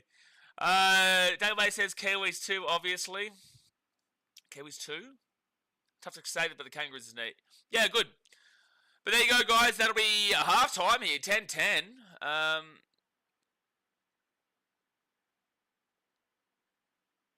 I'll have to check that out afterwards. Alright, so halftime, 10-10. Obviously, guys, hit that thumbs up button, subscribe. Let's go through a quick couple of these stats. Very close game here. Very, very close game. Let's refresh this one. Alright, so, team stats. 51% possession to the Tigers, 49% possession to the Eels, 89% completion rate, and 90% for the Eels. So both basically at 90%. That's really good completion rates from both these teams. 17 from 19, 20 from 22 is really impressive. 80 runs for the Eels with 707 run meters and 227 post-contact is really solid. 68 runs for the Tigers with 599 run meters and 216 post-contact meters for the Tigers. So the Eels are winning that middle of the field battle. They get up by about 100 meters with an extra 10, 11 runs, to be fair to them. So it is relatively even on that regards, but that is basically averaging at the 10 meters per run, which is really positive for the Eels. Line breaks is 3-3. Tackle breaks is 21-17, so quite a few missed tackles here. Average set distance is pretty poor for both these teams. 33.3 out for the Tigers and 31.3 for the Eels. That's pretty poor across both sides there. And the play the ball speed is super slow, which is interesting considering it's not raining and not wet. But 3.86 seconds for the Tigers, 3.63 seconds there for the Eels. Offloads is 4-3 to the Tigers with kick defusal 33% for the Eels, 80% for the Tigers. Defense, oh my gosh. Damn, that's bad from the Eels. Wow, I haven't seen a effective tackle percentage that bad all year. That's the worst effective tackle percentage all year. 81.32% is crazy. 148 tackles, 24 missed, and 9 ineffective is 81.77% defensive effective tackle percentage. 88% is what you want to base at. Like, that's your base. They're at 81.77%. The Tigers at 87.98% is like just below the base of what you'd be looking for. So 183 tackles made, 13 missed tackles, and 8 ineffective. Like, that's still not great, but it's a lot better than the Eels' defense. Jeez, that's a lot of missed tackles and in such a limited amount of tackles made. Negative play is 3-3 on errors. 4-5 penalties conceded. Eels have conceded 5. The Tigers conceded 4, so both have been quite ill-disciplined. Ruck infringements is 4 to the Tigers. Inside 10 metres is 2-1 Eels' way, and on reports is 1 for the Eels. So, look, the Eels are definitely winning the metres battle right now, but then again, it's gotten a little bit closer. It's still quite even, to be fair. It's still quite even, and it will update at half-time. So, you can see now that it's 78 runs to 85. Eels with the 85, and now it's 746 to 683, and that's up to 79 now. So they're updating it at halftime here. But the Eels still have the advantage there, but it's not too far different anymore. But the post-contact meter is actually 248 to the Tigers and 242 to the Eels. So they're actually leading that with 5 less runs, which is pretty good. There. But overall, like, it's an interesting game, super close game, 10-10 as we currently speak here at halftime. Anyone can still win this from here. I did say this was completely 50-50. I went with the Tigers because I thought we'd know a little bit more about them. There's still absolutely concerns there. There's still absolutely concerns with the Eels. You know, the Eels have conceded 202 points so far this season. The Tigers have conceded 110. So the Tigers have conceded about 90 less points than the Eels so far this season. And the Tigers have scored 138 to the Eels 79. So that's why it's a little bit odd that it's 10-10 at half time, because you'd be expecting that the Tigers have a better attack. It's not great, but it's a better attack and a much better defense than them. They should realistically be doing better here. But Mitchell Moses has been a big addition into putting the Eels back into a better direction. But if you want to compare like defenses, I think that 110 for the Tigers, this is with an extra game. A whole second half sort of play. So they've given 10 points up here, so they would go from 110 to 120 that they've given up. There's still another half to go. That's on par with the Knights. There's only one team that is very, very good defensively, and that's the Dogs, with only 58 points given up. So the Dragons have only given up 118. They are the second best defense right now, which is crazy to talk about. The Dragons are these. Oh, they've played one less game than a lot of other teams, though, because you've got to factor in that bye. You've got to factor in that bye. Like the Sharks 128 is good then. The Tigers at 120 is good, but they've still got this whole second half to go. Knights 120 is solid, but yeah, like the Bulldogs are double better than pretty much everybody else, but they're also a game behind. They've had a bye, so they're on 6 games played rather than 7. So again, you've got to weigh that in, but still their against is so far significant, which is crazy considering the first 3 weeks their defense wasn't great, but then after that they've really just held teams really low. Really, really low. And then attacking wise, like the Tigers are at 138, which is top 8 for attack, but it's still not incredible. Panthers have still scored more points. Titans are pretty much around the same amount as them. The Manly Sea Eagles have scored more points. Dolphins have scored more. Dragons have. Sharks have. Broncos have. Raiders have, and Storm and the Dogs aren't too far up. The Dogs' attack still isn't necessarily clicking. I know they had a good win last week against the Rabbits, or this week against the Rabbits, but like their attack still is behind a fair few teams, especially like the Storm, 50 points behind them. I don't know, it's interesting, but I'm intrigued as to why the Tigers are 10-10, considering they have a far superior attack and defense based off of the stats so far this season. Not me at this game. Daniel Bates says the Titans shirt they played in the last game is not bad. Get it, Titans. Of course, it's pretty even. It's 10-all. No, not always at all.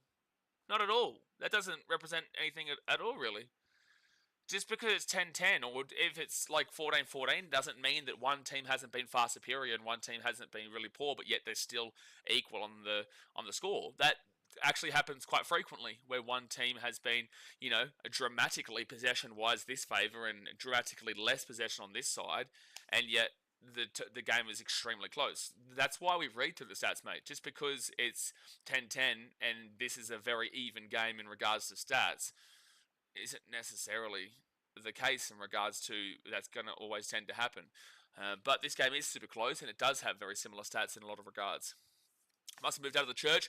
No, the church windows are on that side. I'm actually facing this way. I'm looking at a different angle today. Different angle.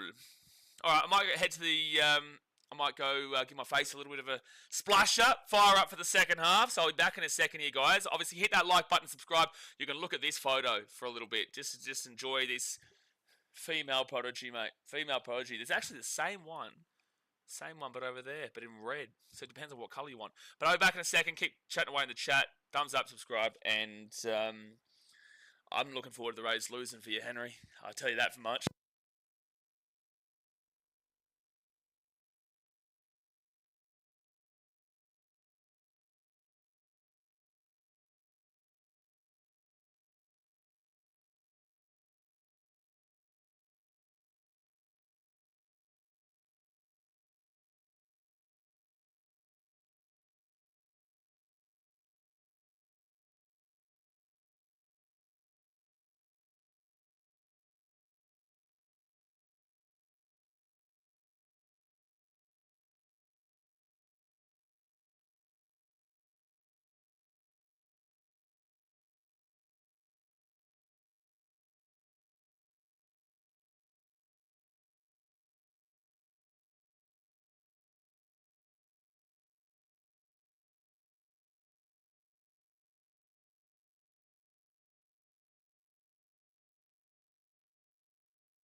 What a lovely picture on the wall. What a lovely picture. She doesn't look too happy, though. She doesn't look too happy. That's the only thing I'm noticing. She doesn't look a great deal happy. Butcha! What about 50 rupee meep meep? There's not many autos here. There's not many tuk-tuks and stuff in this this city, to be fair. Well, where I am anyway. It's really good. It's super quiet. It's lovely. It's still half time, by the way. Still have time.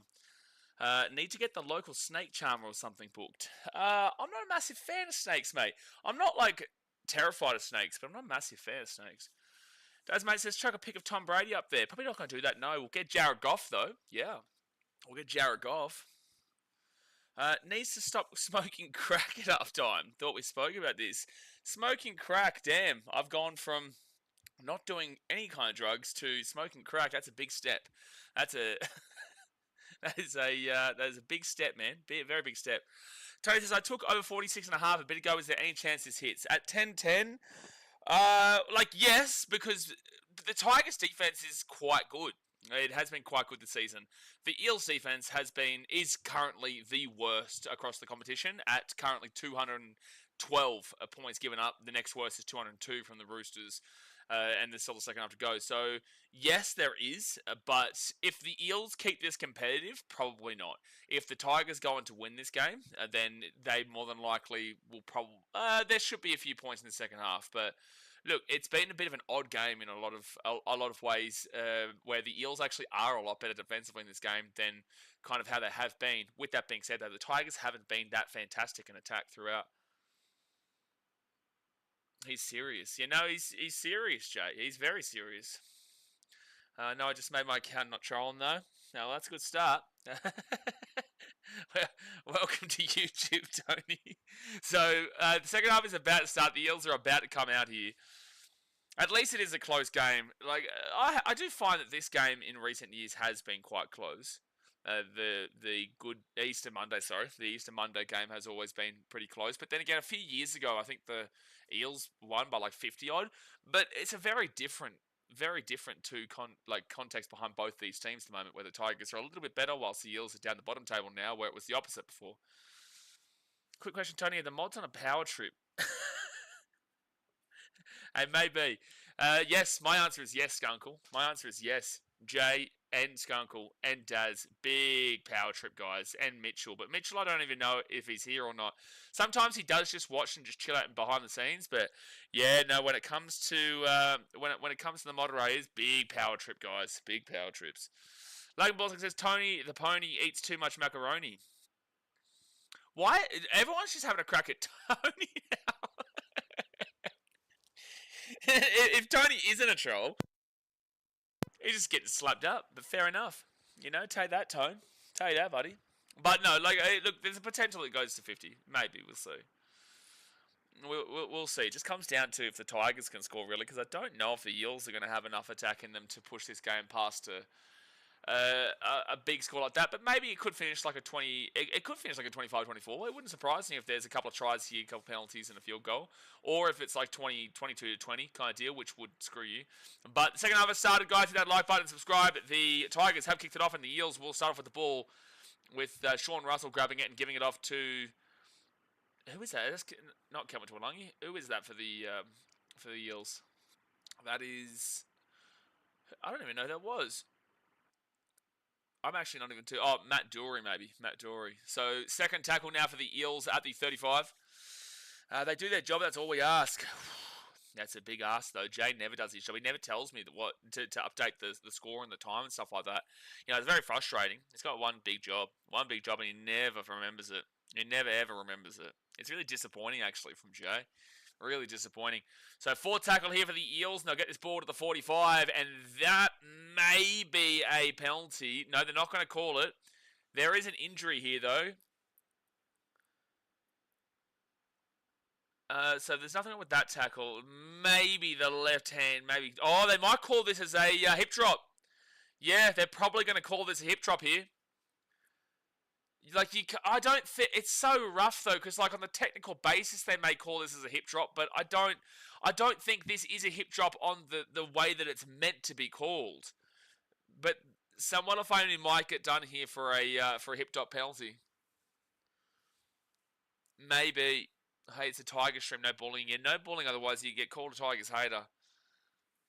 It's not a hip drop, you cats. I don't think it is. Like, he has gotten injured from this tackle, and on the technical basis of how they call it, they probably will call this a hip drop, man. They probably will call it.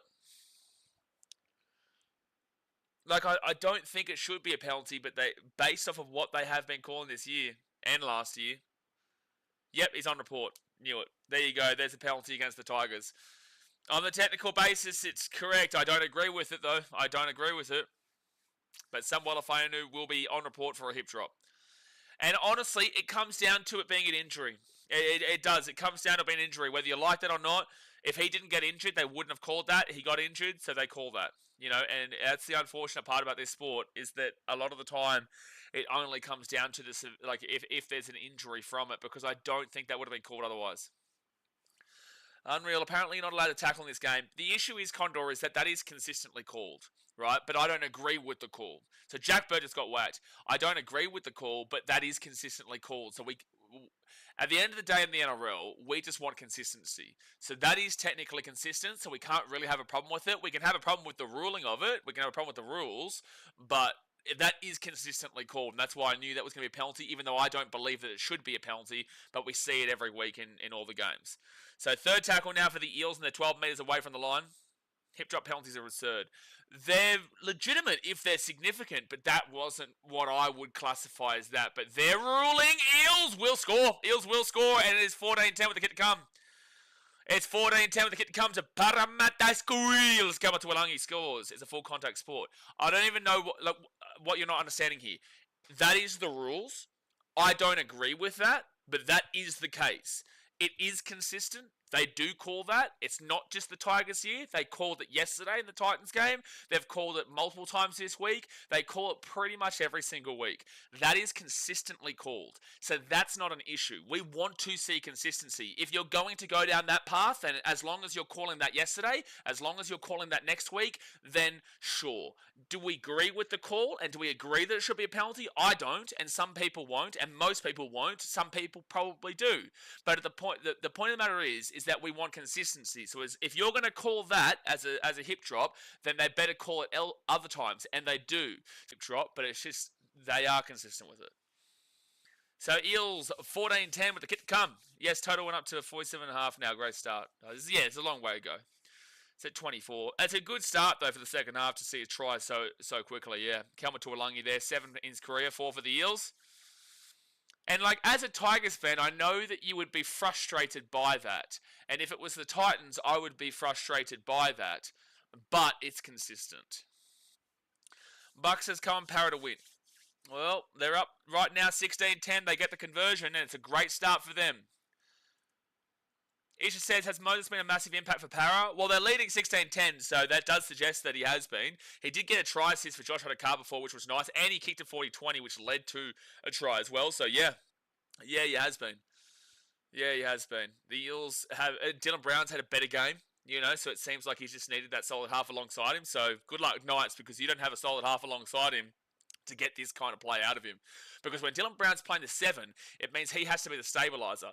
Dylan Brown is no way, shape or form a stabiliser. He's a nice floating 6. I've never seen him as a 7 when Moses has been out, whether it be last year, the year before that, this year. I've never seen Dylan Brown as a 7. So for me, the Knights are still a 7 away from being competitive again. I think that Dylan Brown needs to be the 6 personally, but they don't have a guy they can put into the 7 unless they were to go back to Jason. Oh, Eels are away here, taking out the 45, third tackle. Third tackle, Dylan Walker. He spreads across and looks to go through. Fourth tackle to the 45. I guess the rules are bullshit. I don't necessarily disagree with that notion, but also it's consistent. And out to the left-hand side, and Kotonga to the 20. Kotonga to the 20. So fifth tackle. Let's see what Mitchell Moses can conjure up here. Puts the ball into the air. The chase is not that great, but it's a knock on by the Tigers. 6 again come up for the Eels. 4 metres away. 0 tackle. 0 tackle for the Eels, 4 metres away. They are close to scoring again. He's offside there. That has to be a 6 again against the Tigers. They didn't call it. Second tackle, 2 metres away. I can't believe they didn't call that. And try time for the Eels. Try time for the Eels. It's 20-10 with the kick to come. Try time to the Eels with a kick to come to make it 22-10 because they're right next to the post. The Eels have just gone bang in this second half, man. Sam Tuivaiti, I think this is his first try in his NRL career, will score, and it's about to be a 12-point game within 5 minutes of the second half starting. It's within 5 minutes of the second half starting, the Eels are going to go from a 10-10 ball game to a 12-point lead in 22-10. Big start. And it's funny because I think it was Jack Bird, grabbed the headgear of, I think it's Riley Smith and just threw it out the back. Obviously trying to get a bit of a distraction going, but it didn't work. Didn't work. Scott says, hip drop is very subjective. What if I have weak knees and quads? That has absolutely nothing to do with anything. The injury isn't meant to have a play in it. They're not calling it based on the fact that it is an injury. They're calling it on the basis that because he's injured, they now have more time to look at it, realistically. Do you understand where I'm coming from there? We talked about momentum changing calls from the refs against the Titans. Can't help for the ref has been helping the Eels today.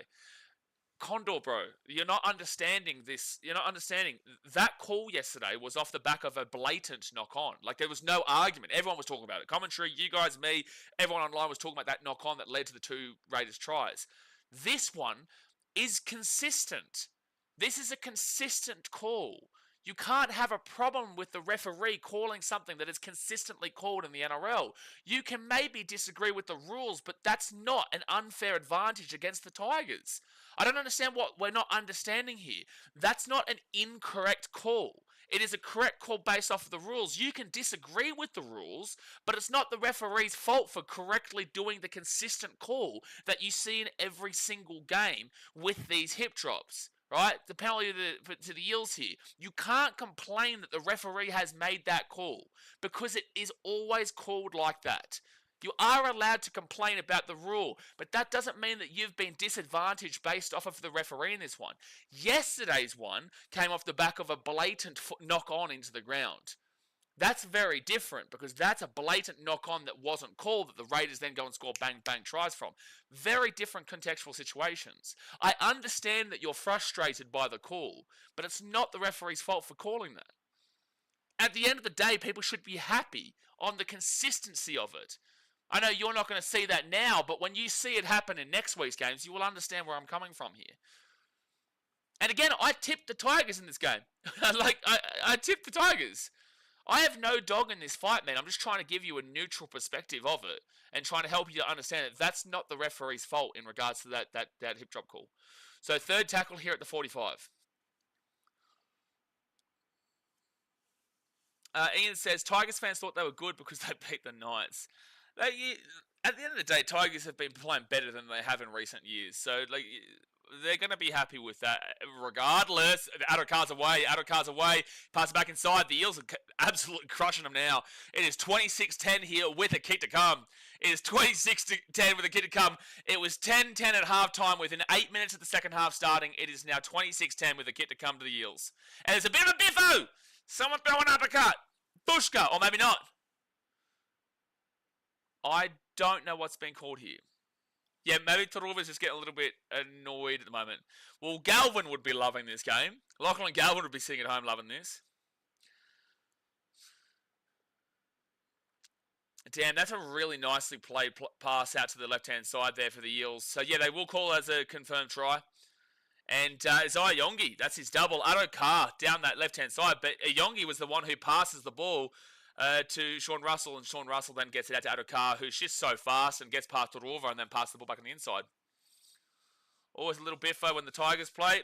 Well, you get frustrated, like you've gone into half-time tied up, and then within just a couple of minutes of the second half starting, the Eels have just gone with 3 tries. Like the season this year is so all over the shop. The competition is so crazy, dude, and that's why I said, I'm going to lean with the Tigers, but anything can happen here. This is a complete 50-50. Yesterday I was tipping the Eels. Today I thought maybe we know a bit more about the Tigers, but then they've done this in the second half. Is it over yet? Not necessarily. There's still 32 minutes to go here. But the tipping game is so difficult in 2025. So difficult. Kay says, always a little biffo. Jack Bird getting bullied. Hook in, boys. Damn, I just can't believe how quickly this has changed. And they will actually miss the kick, so it will say 16 points. So it's still in it. Still in it. Hey, Blaze, what's up? Well, it was a good game, and now it's starting to be potentially a little bit of a blowout. Yes, I am still in Udaipur, yes. Olivia Reese says Tigers are salty. Well, I would be if I went into halftime tied, and it's a 16-point difference. Phoenix says, YouTube says, do you reckon that the Tigers aren't performing as well without Galvin today? I don't think this is all Galvin. I think that would be a part of it. Like, in the same sense, you've got Luai moving from the 7 to the 6 when Galvin would, normally be the 6 and Luai would be the 7, so they've had to adjust that. That's the playing group's decision, not Benji's decision, because Benji actually was originally going to name Lachlan Galvin. I just think that, but that's the Tigers' own decision, right? It's not an injury, so it's more their decision-making process in that regard. So that's on them, not on anything else. But I just think the Tigers have been better this year, but they've still not been great. That Tigers fans will call me a hater for. But the Eels now get Mitchell Moses back, which we've been saying for so long is going to improve their team. I don't think this necessarily proves that they're now like a big player again, but they're doing well with Mitchell Moses, who has been a big confidence builder in the team.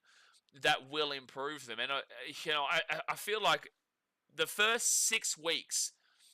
First 5 weeks, we were on that wagon. Like, Moses come back, it'll be a lot better. And then last week was like, there's a lot more problems with the Eels than just Mitchell Moses. And I still think there is a lot more problems with the Eels than just Mitchell Moses. But Tigers fans realistically just need to remember that this is a process, and they're not going to be a world-beating contending team immediately. Right, they have to develop across the next couple of years. They're not going to win the comp this year, and they're not going to win the comp next year.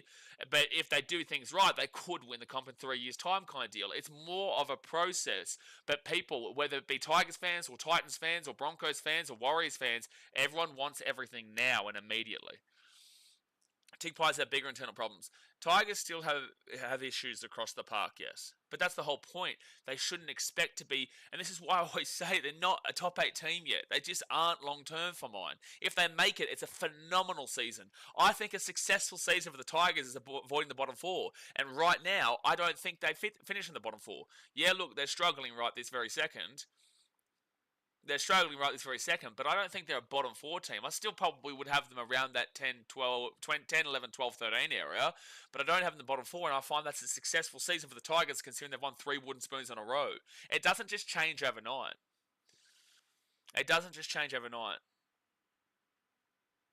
Are we frozen? Are we still on?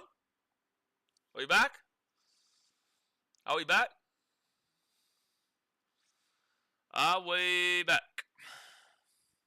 Let me know in the chat if we are back again. All good. Okay, yeah, I don't know what happened. I don't know how much you missed of what I said or how much you heard of what I said. Are the Knights going to make the... Alright, we're going to see if this works. Let me know how many fingers I'm holding up. I've just switched the internet to see. Alright, so first tackle now for the Eels, and they'll get this ball to the 45. I'm going to try and do that, and then... Okay, 4. Okay, sweet. Okay, the internet switched now. That's good. And out to the left-hand side for the Eels. They're 35 metres away. Now 30. Third tackle. That's heaps better now. Yeah. And penalty to Parramatta. I would suggest maybe everyone who's watching probably refresh the stream. If it's still messing up a little bit, then maybe refresh the stream to get back to live with us, because you could be a little bit behind us now.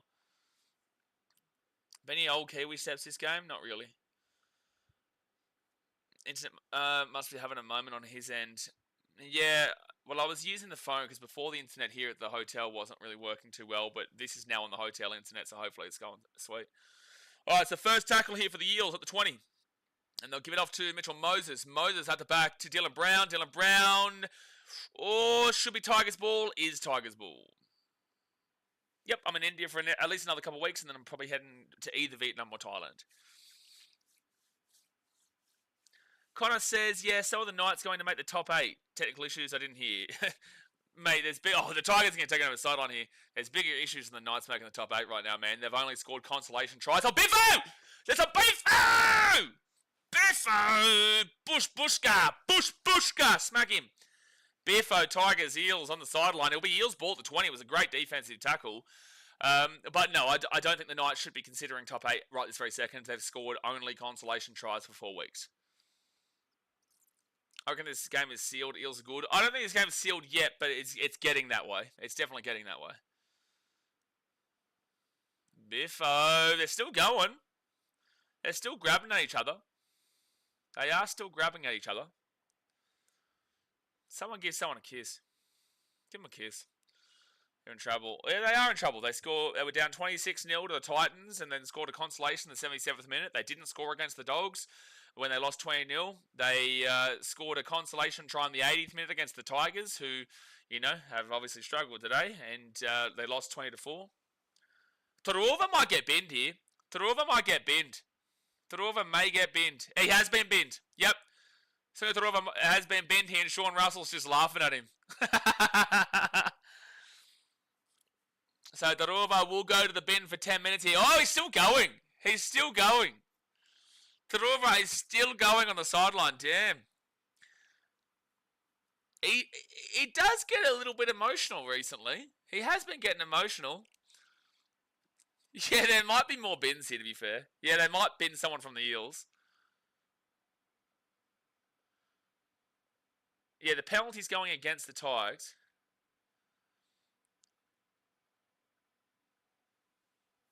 That's good for the referee. Jerome Luai actually listened. Taruva is worse than Marnie on my hate list. Oh, no. No. There might be a bin here for the Eels. Yeah, he's in the bin. Yep, he's in the bin. So the Eels will have a man in the bin, Luca Moretti. Luca Moretti will go to the bin because of the carry-on at the sideline. So it's 12-on-12 for the next 10 minutes, but the Eels will get the penalty. Loving this hate along. Marnie's a clear number 1. Taruva forgot about team first today.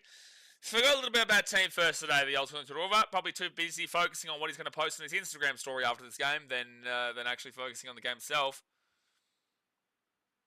Yeah, the Tigers have lost their heads here. It is very clear. I agree with I agree with Brandy here. The Tigers have lost their heads. It was such a dramatic switch around about 10 minutes after half time that it's very difficult to keep your heads in that. Like the Titans, if that happened to us, we'd get absolutely ruined for the rest of the game.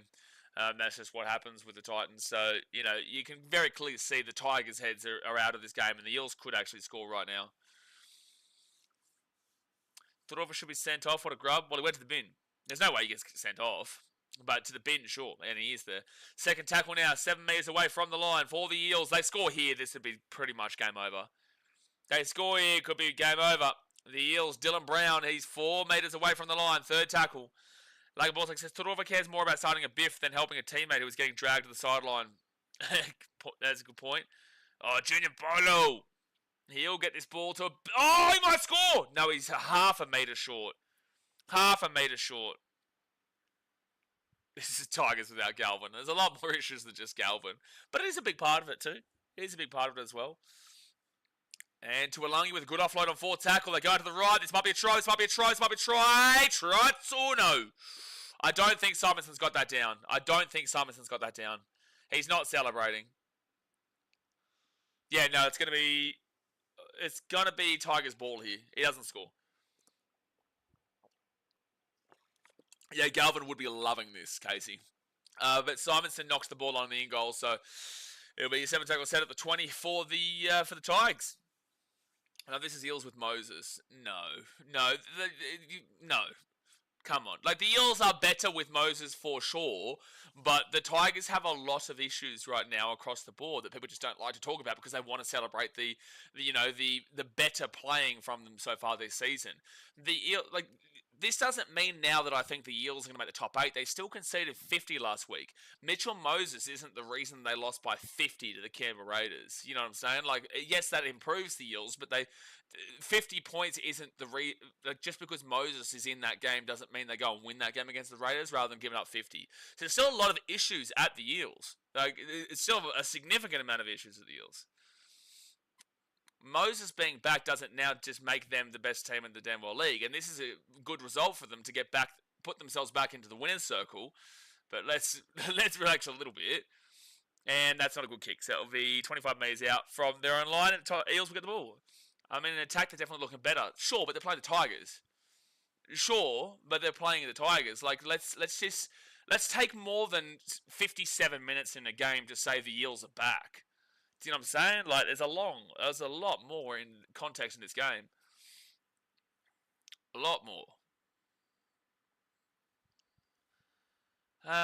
Nate J says 2 Moseses destroying the Tigers. 2 Moseses? Oh, that's a good one. I didn't know. Yeah, it took me a little bit to get that, but I understood it now. First tackle ever the Eels at the 35. Moses doesn't fix the defense. Correct. Yeah, Moses fixes the attack, which agrees with Sasaya, but Moses doesn't fix the defense. And it's like the Tigers' attack hasn't been phenomenal this season. It hasn't been phenomenal. Their defense has been good. So the Eels' attack is obviously clicking well in this game so far, but it is against the Tigers. So 4th tackle now for the Eels at the 38. If Mitchell Moses didn't come in and fix that attack, then they would have been confirmed Spooners today, let alone in 17, 20 rounds' time. Coming here to remind everyone that Tadorva is a flog. Thank you, Andrew. Thank you, Andrew. Thank you, Andrew. And the Tigers will first tackle taken down at the 10.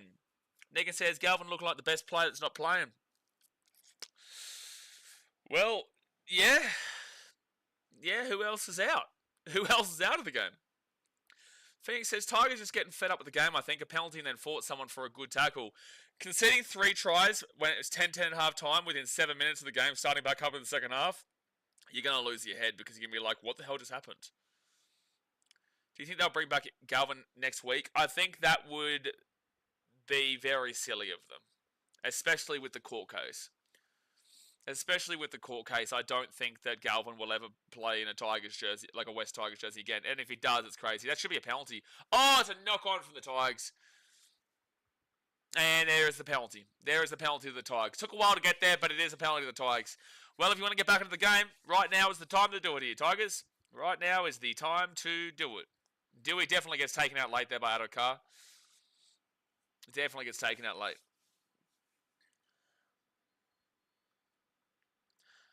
Well, they're not talking about what? Oh wait, there's no way they've just penalized. What? They've sin-binned Iongi. They didn't even penalise Josh Adokar. They penalised Iongi. What? So Isaiah Yonki's gone to the bin here. So it's 12 on 11.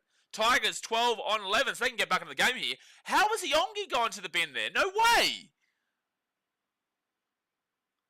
I thought they were penalising Adokar's late hit, but they've said that... What? I don't even understand how that... What? That doesn't make any sense. Now, that for me is a really weird and incorrect call. That... What? So Tigers first tackle here, and they're 15 metres away from the line. I don't understand what we've just witnessed. A bin is crazy.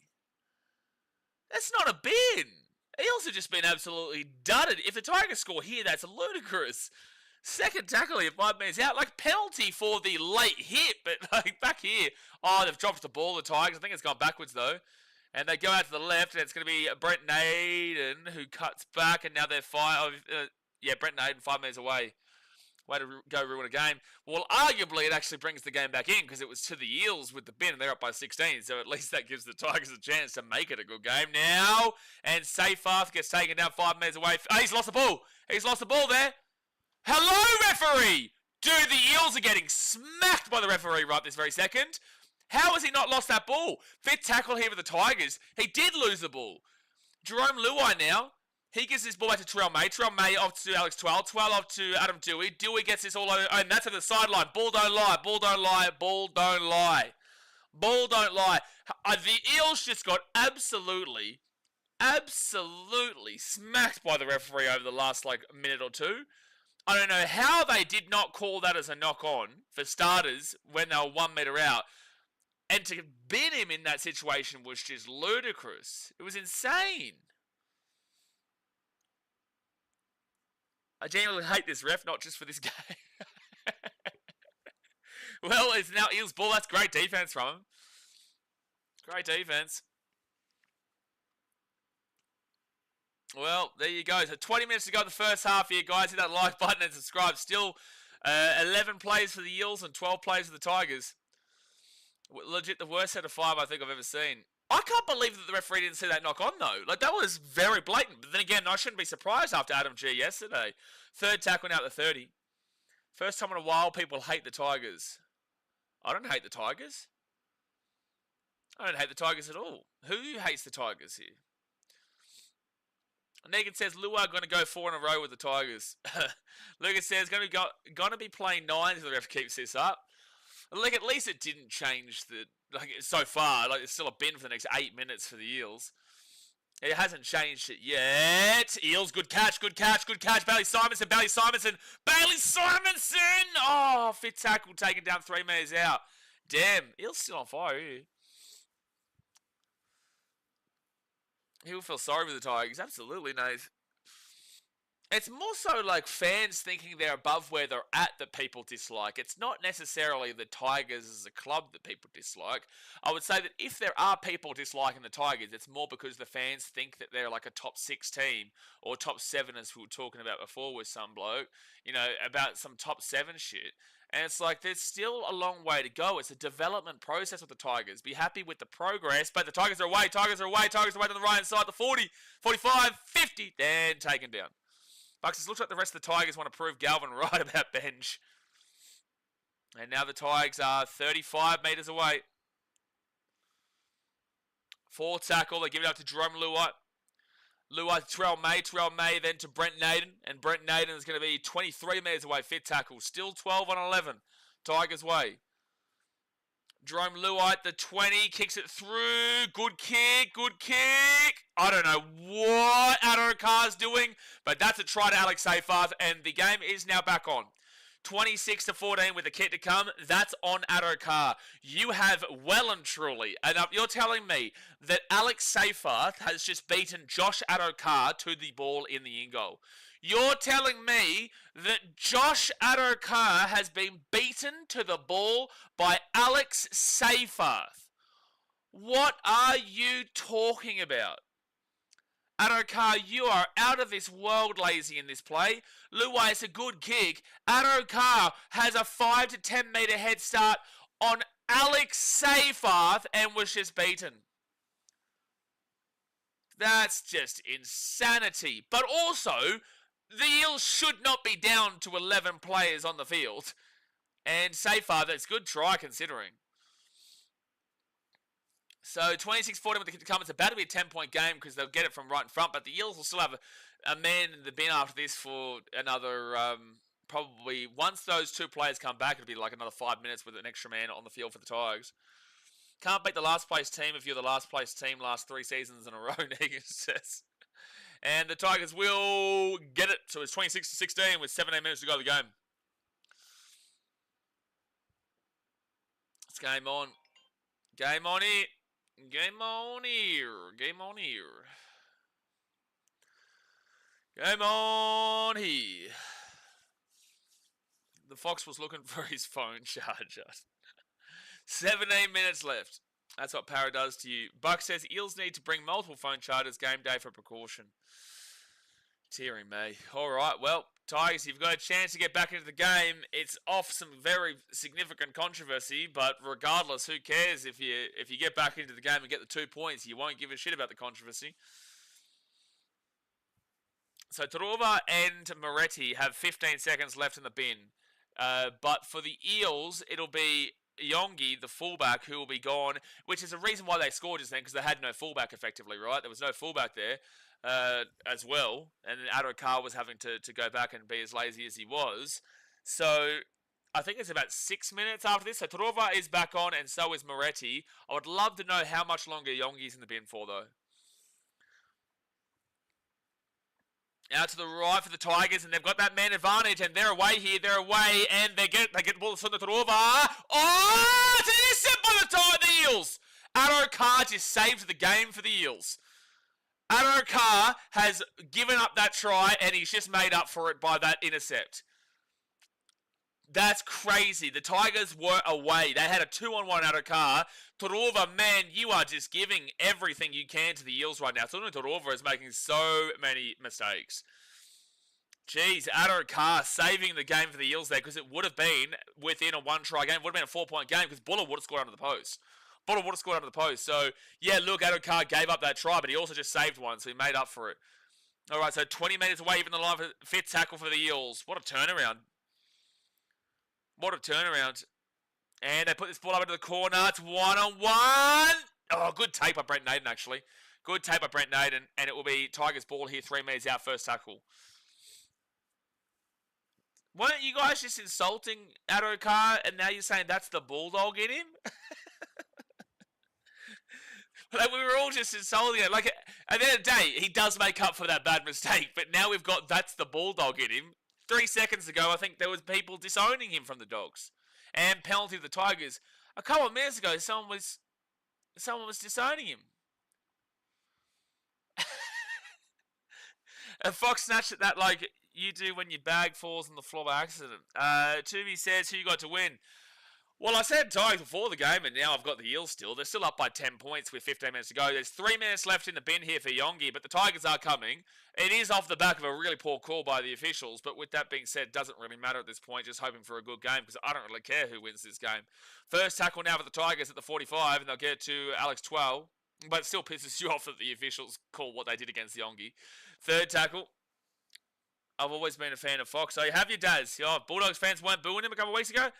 Out to the right, the Ruva will get taken down 9 meters away. Third tackle here for the Tigers. Comment in the chat who you guys think wins from here. The Tigers are coming strong at the moment. They get it off here to Dewey. Dewey at the back now to Funopole. Apikori Sao, Jerome Luai. They go out to the left. 1-on-1. Oh! Mitchell Moses with an unbelievable tackle. Welcome back, Mitchell Moses. They're going to check this. They know they haven't scored. Mitchell Moses has just saved the game as well for the Eels. The defense is coming up clutch in these last few moments here from Parramatta. Addo-Carr and then this from Mitchell Moses is unreal. Well, that might be classed as a high tackle too, though, but he does go over the sideline. They may class this as a high tackle. It's not a bin or anything like that, but they may class this as a high tackle.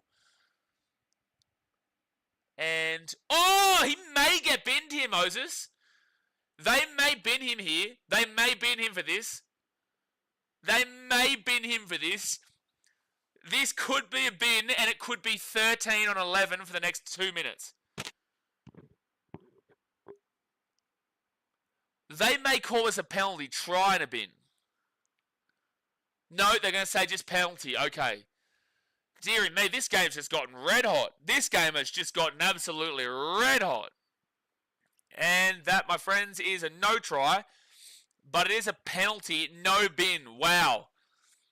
Wow. No bin just on report there for Mitchell Moses. He does come in contact with his head. Didn't we see yesterday a player get binned for doing that across the head? Or was that the Roosters Panthers game or something? I can't believe Moses was actually able to get there to save that try, because that should have been a try. All right, so the Tigers now 5 metres away. Jerome Luai to Terrell May. And Terrell May is 8 metres away from the line. First tackle. If that's not a penalty try, then I don't know what is. I don't know. Like, we've seen the Eels get a beneficial call there. We've seen the Tigers get a beneficial call before. So, a minute and a half to go here for Rayongi. They're 5 away. Dewey! Oh, he couldn't get the offload away. If he did, it was a try. Third tackle now for the Tigers.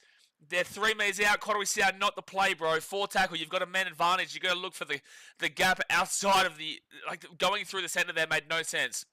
Dewey out to Terrell May. Jerome Luai. Luai kicks it through. Oh, I think it's a try. I think he's got it. I think he's got it here for the Tigers.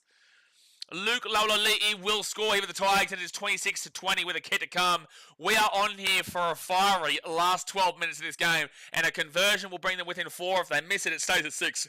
This will actually help the Eels in a little bit, though, because it means that Iyongi probably comes back immediately after this. So it doesn't help them, but, you know, at least they'll get their man back. This is actually strong here by Luke Laulali'i to be able to kind of hold himself up with the strength to reach out and score this, despite the fact that the ball's bouncing everywhere. He's kind of slipped over. Like, this is actually a really difficult try to score here for Laulali'i, but he did well. He did really well. He really will. Casey says the only reason he didn't bin him is because the ref knew it would be outrageous to send someone else off. That's a good point too, to be fair, but both these teams have had bad calls. The Tigers got back into this game off a really, really poor call, but also, you know, you should argue that that's a penalty try there against Mitchell Moses and whatnot. That would have been the most Tigers thing if that ball had bounced away. It would have been, but it's very Eels for this game to be back on, considering they went up by 16.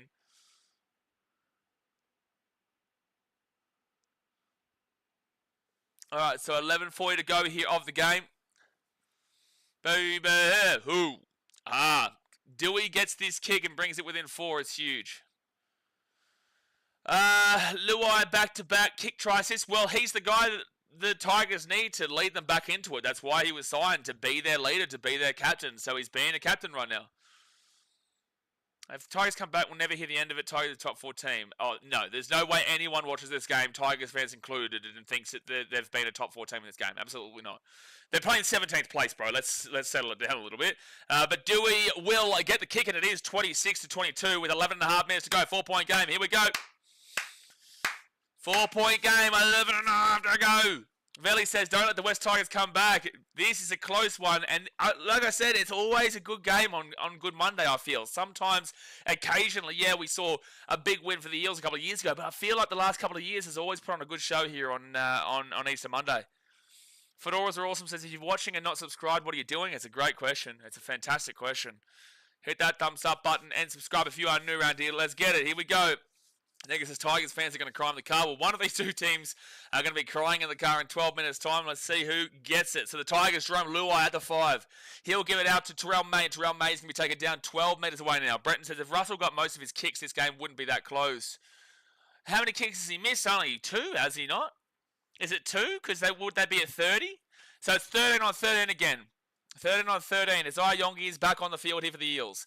Hey, there's Tigers fans will watch this replay all night and take the day off tomorrow. They're like that, I swear. That's more like Bulldogs fans, to be honest. Third tackle at the 35, and the Tigers, Alex Twal, he'll get this to the 45. If the Eels lose this, when they're up by 16 points, I'm sorry, you're really starting to think that they're bolters of the spoon, despite how good Mitchell Moses has been. And this is the issue. The Eels still have issues, and this is why the problems are that it's not just about Mitchell Moses. Yeah, sure, he's improved them, but has he improved the defense? No, they're still getting up 22 points here. And potentially, another 30-point game. They conceded 50 points to the Rays last week. But it's Yongi. Yongi nearly gets away, 23 metres away from his own line. I love seeing a referee masterclass week in, week out. Just brilliant. Jamie, it's awesome, isn't it? It's really awesome. Really awesome. Referees, are they the most important part, or is it the rugby league? I'm trying to figure out nowadays. Dylan Brown with a good step. He gives it to 2. Oh, knock him out of car. The Tigers hit the ball, hit the 25. The Eels, you are the ones up by 4. You've just got to be a little bit more composed here, champion. You are up by 4. Are you forgetting how to win? You haven't won for a while, but you won against the Dragons, which was your only win this season. Are you forgetting how to win here? Because you are just allowing the Tigers back into this. It'd be an 8-point game if everyone got their kicks, wouldn't it? Damn. 8-point game. Yeah, it would be 30-22, surely. A Tigers on fraud alert. No, fraud alert is only like the big teams at the top. All right, Tigers 28 metres away here from the line. Storm can lose by 100 points and lose back-to-back premierships, but being the club Alex Twelve scored his first try on is more shameful than that. So first penalty to the Tigers. They're not going to go over the 2 because they're down by 4. 9 minutes to go here. Penalty to the Tigers, 25 out. Great finish coming up. I think we're back on now. Guys, just let me know when we're back on here in the chat because the power just went out, so I've had to switch the internets. But just let me know that we are, let me know we're back on in the chat. I don't know why the power's just gone out just now, but that's really frustrating. Really frustrating. Oh, okay, and now it's not all good. Okay, thanks, Jay. I've got to refresh the game again. Of course the power goes out literally right now. It's got to refresh this stream, get that back on. At least I've got internet on the phone over here. All right, so Tigers second tackle, 10 metres away from the line, 8.5 minutes to go of the game. Don't scare me like that. Well, I can't do anything about the power. Welcome to India. Player's been stopped here by the referee, but the time hasn't come off here. Referee, look at the clock. You haven't put the clock. You've still got the clock on. You're still allowing the clock to come down here, referee. There's nothing wrong with the tackle here. You've still got the clock on. It's now 8, and now he's finally taken off 8:14. 20 to 30 seconds off the clock, though. You should have called that 30 seconds ago, referee.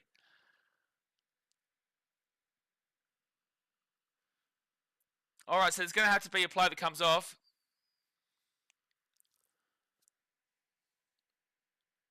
So second tackle here for the Tigers, and Matt Dury for the Eels is going to have to come off the field. This is a good game. This is a good game, and if you look at the stats, the penalty goals, the sin bins, the halftime score, the tries scored, it's crazy. Yeah, they've missed 3 conversions, so it would be actually a 10-point game. Well, if everyone got their kicks, it would be an 8-point game. Yeah, but if the Eels had got they're 2 from 5 on conversions, so yeah, they would be if the Tigers missed theirs and they got their 3. And geez, they'd be up by 10 points right now. But all right, third tackle here for the Tigers, and they're 5 metres away from the line. 5 metres away, third tackle. Koroisau to Dewey. Dewey at the back, and it's going to be Fainu. 4 tackle, 5 metres away now. 8 minutes left, 4 tackle. Tigers 5 away. Happy Koroisau to Adam Dewey. Dewey gets it to Fanua Bole, who's 5 metres away on 5th tackle. Happy Koroisau to Dewey. What can they do? He drops the ball. Eels get the ball, and Dylan Brown's away. Dylan Brown's away. Dylan Brown's away. He's at the 25. The 30 taken down on first tackle. Damn, if that was a bad kick from Adam Dewey, and now the Eels have got the ball back and they're back on the attack themselves. Second tackle, if you get a penalty, you take the 2 if you're the Eels for sure. Roundy's round of Vince is the ref and the bunk always know to muck up a game. Yeah, but at least it's an enjoyable game here. Right now, both teams have reason to complain about it. In regards to the ref and the bunker and whatnot. A Yongi shouldn't have been binned, but in the same sense, you could definitely argue that Mitchell Moses should have been a penalty try to the Tigers. But regardless, they ended up getting the points anyway. They got the try and the conversion regardless. 4 tackle now at the 35 because he doesn't actually put the ball down, which means it's not an 8-point try. It would have just been a 6-point try, and they did get the 6 points anyway. But it's just you would have then thought that maybe Mitchell Moses is getting binned kind of deal, which didn't happen. So both teams have reason to complain about the referees in this game.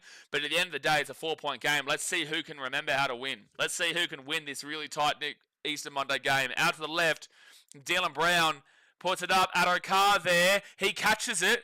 It's still 5th, and it's going to be a penalty to the Tigers. Damn, I don't know if I would have said that Addo Carr pushed him there. If anything, I would say the Tigers player was in the way and it wasn't even contesting for the ball. I would challenge this if I'm the Eels, unless they're saying offside here. Yeah, okay, they're saying it offside. I thought they were trying to say, the power's come back on. But I'm not going to switch the internet. I'm just going to leave it on this one. I'm going to leave it on the phone for now. That's a great call there, whoever remembers how to win. Yeah, well, the Eels definitely don't really know how to win. That's why this game is as close as it is when it really shouldn't be. And the Tigers, they've got a couple of wins this year, but it's not like it's spectacular. It's just a lot better than previous years.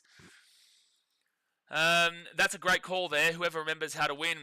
Phoenix says, Hawaiian shirt, Chicago Bulls hat with some Indian Mona Lisa art. Absolute definition of a real Titan supporter. Yep, that's because I'm in India wearing an Indian shirt and my Chicago Bulls hat. Wow, sue me. Please, take me to court like Lachlan Galvin's taking the Tigers to court. Third tackle now, 28 metres away here from the line. Koroisau goes out to the right-hand side, gives it off to Terrell May. Terrell May to Adam Dewey. Dewey then to Dream Buller. Buller knocks it. They knock it on. The Eels are away. The Eels are at the 30. Eels are at the 40. Eels are at the 50. It's Josh Addo-Carr. He sets back onto the inside, and he'll be taken down at the 45. First tackle, 5.5 minutes to go here. 4-point game. But don't forget to hit that thumbs up button on the way out, Phoenix. 0 tackle now. They give it out to the right-hand side, and Isaiah Yongi gets it off here to Mitchell Moses, who kicks this into the corner. I don't know what the winger for the Tigers was doing. Here we go. This could be the game for the Eels. Shot them, and they win the game. The Eels go up by 8 points, 30-22 with the kick to come. I don't know what the winger for the Tigers is doing there, rushing up out of the play. And that, my friend, should be the ball game. That's a great kick there. Was that Mitchell Moses? Was that Mitchell Moses with the kick? Because he has been able to really lead them over the line here. I'm wearing a Chicago Bulls hat because I'm in India. No, I'm a Bulls fan, and I'm in India. It's really no rocket science, Phoenix, but it's all right that you have an IQ less than 50. Really, really good stuff, mate. But anyway, we're going to let you go now. We're going to get back to the stream, but thank you for tuning in and obviously hate watching. I don't lose in that situation. 4 minutes 40 to go here of the game. 30-22 here to the Eels. Hit that thumbs up button and subscribe. Blitzy says, why did that guy run out of the line? I don't know why the Tigers defense came up out of the line at all. It makes no sense. Is that Luke Laulali'i? I think it's Luke Laulali'i here for the Tigers. Yeah, Luke Laulali'i. Damn, what a crazy finish this game, though. Mitchell Moses with a great kick, and it's set up beautifully. It just set up absolutely beautifully here for the Eels. This has been the best hate watch of the weekend. Yeah, so Bailey Simonson scores. Like, the kick's not that important, but, like, it would be massive to make it a 10-point game rather than 8, but it's not that important. I think this is why Galvin wants out. Galvin would be loving this game. Flores are awesome says Tigers can come back. Watch, please. 3 minutes 50 to score two tries is going to be a bit difficult, but you know, you've got to have confidence with your team. You've got to believe in your team, man. You've got to believe in your team. 3:47 to go here of the game. 7 tackle busts for Simonson. 1 try, 165 metres. He's been good today. Well, he's been good in the attacking department. Going to be hard to keep Moses out of that New South Wales 7. It really will be. It's a good battle between Cleary and Moses for that 7, especially considering Moses is the one coming off the back of winning the Origin last year. So Mitchell Moses here, he's the one converting. Why is he converting now but not before? And now he gets it from the sideline. Why was Moses not converting since the start? Sean Russell is the one who was kicking. Missed his kicks. They've now pushed it to Moses and he gets the kick. So why wasn't Moses starting kicking from the beginning? Because I would have assumed it was because of the injury. So they were trying to prevent the further injury, or they thought that he wasn't ready yet. But yet he is clearly ready because he just got the kick from the sideline. So 32-22, 3:42. Robert says, has it been a good game? A lot's going on, man. There's been a bit of a biffo. There's been 3 sin bins, 1 for the Tigers, 2 for the Eels, and those 2 for the Eels came at the exact same time. And then there's been controversial refereeing decisions. The Eels led. It was 10-10 at halftime, and it was 26-10 to the Eels within 7 minutes of the second half starting. And the Tigers have been able to come back and compete, and they're going to get the ball here from the short kickoff. No, it's Eels ball. It's Eels ball. I don't know what they've called here. So, Tigers caught it and went over the sideline. Yeah. Tigers caught it and then went over the sideline. So, Eels ball here at the 40. So, yeah, it's been a crazy game, especially this last, 10 minutes has been wild. Did the Tigers reserve grade team win? Because that would be hilarious to me for Galvin. I don't think so. I think someone was saying before that they got pumped. I could be wrong, though. Someone in the chat can let us know. Coates, Pappenhausen and Remus Smith just got caught in for the Tigers. The last 2 minutes will be spicy. What? Those are 3 random plays. What was Lara saying about an injury? I'm not too sure. Isha says, was Jack Bird one of the ones who started the beef in this game? No, it was Sunda Tadorova. 3rd tackle here for the Eels, and they're going to be 25 metres away from the line. Up by 10. It's a guaranteed win if they score this try right now. But they throw the ball straight to Dewey. That was a good little hold-up play from Dewey. I don't think he knew he was doing that, but it ended up working out. So first tackle now for the Tigers. You'd have to expect them to score this set. Lost 22-10. Well, there you go. You'd have to expect them to score this set if they want to win this game. Terrell May to the 40 on 3rd tackle. Who do you think the best biffing team is in the comp? Well, we don't see biffs anymore, really, so it's impossible to tell. Short play. Oh, ball comes to the Eels. They're away out of a car. And that, my friends, is the ball game. The Parramatta Eels are going to win. They do score out of the post. It's 36-22 with the kick to come. They're going to win this game 13+, which is going to put a lot of pressure on the Roosters and the Panthers down the bottom of the table to win next week. Because the Eels now will go up to 4 points. They will still be in last position, but they will put themselves into about minus 108, 106 area. The Roosters are minus 80 and minus 10 for the Panthers, but the Eels now will be equal with 4 points with the Panthers and Roosters, and the Eels have the bye next week, so they'll be on 6 points at the end of next week. The Panthers lose to Manly, or the Roosters lose to the Dragons on Anzac Day, then that team will be in last. So next week, if the Roosters or Panthers lose, the Eels will be jumping out of last position. And Addo Carr will score. Jared Farmoney says, thanks for that, Daz. Daz said, that's right, that lost 22-10. Jared Farmoney says, imagine losing a game when for a period of time the opposition were down by 2. Imagine losing a game when for a period of time the opposition were down by 2. Yeah, but the Tigers were down by 1 as well, so it was like a one-man advantage. Tadorova went off, but then also it was Tadorova and Tuivasa, was it maybe? I can't remember. No, it was Luca Moretti. So Tadorova and Moretti went off at the same time. So that was 12 on 12. And then Isaiah Yongi went off at the 58th minute. So 5 minutes later. So then it was 12 on 11. And then 5 minutes later, it was 13 on 12. So it's not like it was a 2-man advantage. At the end of the day, when the Eels had 11 men on the pitch, the Tigers had 12. Galvin is loving this. Yes, he would be. So a minute and a half to go here of the game. And it's going to be a 16-point lead for the Parramatta Eels. Parramatta Eels.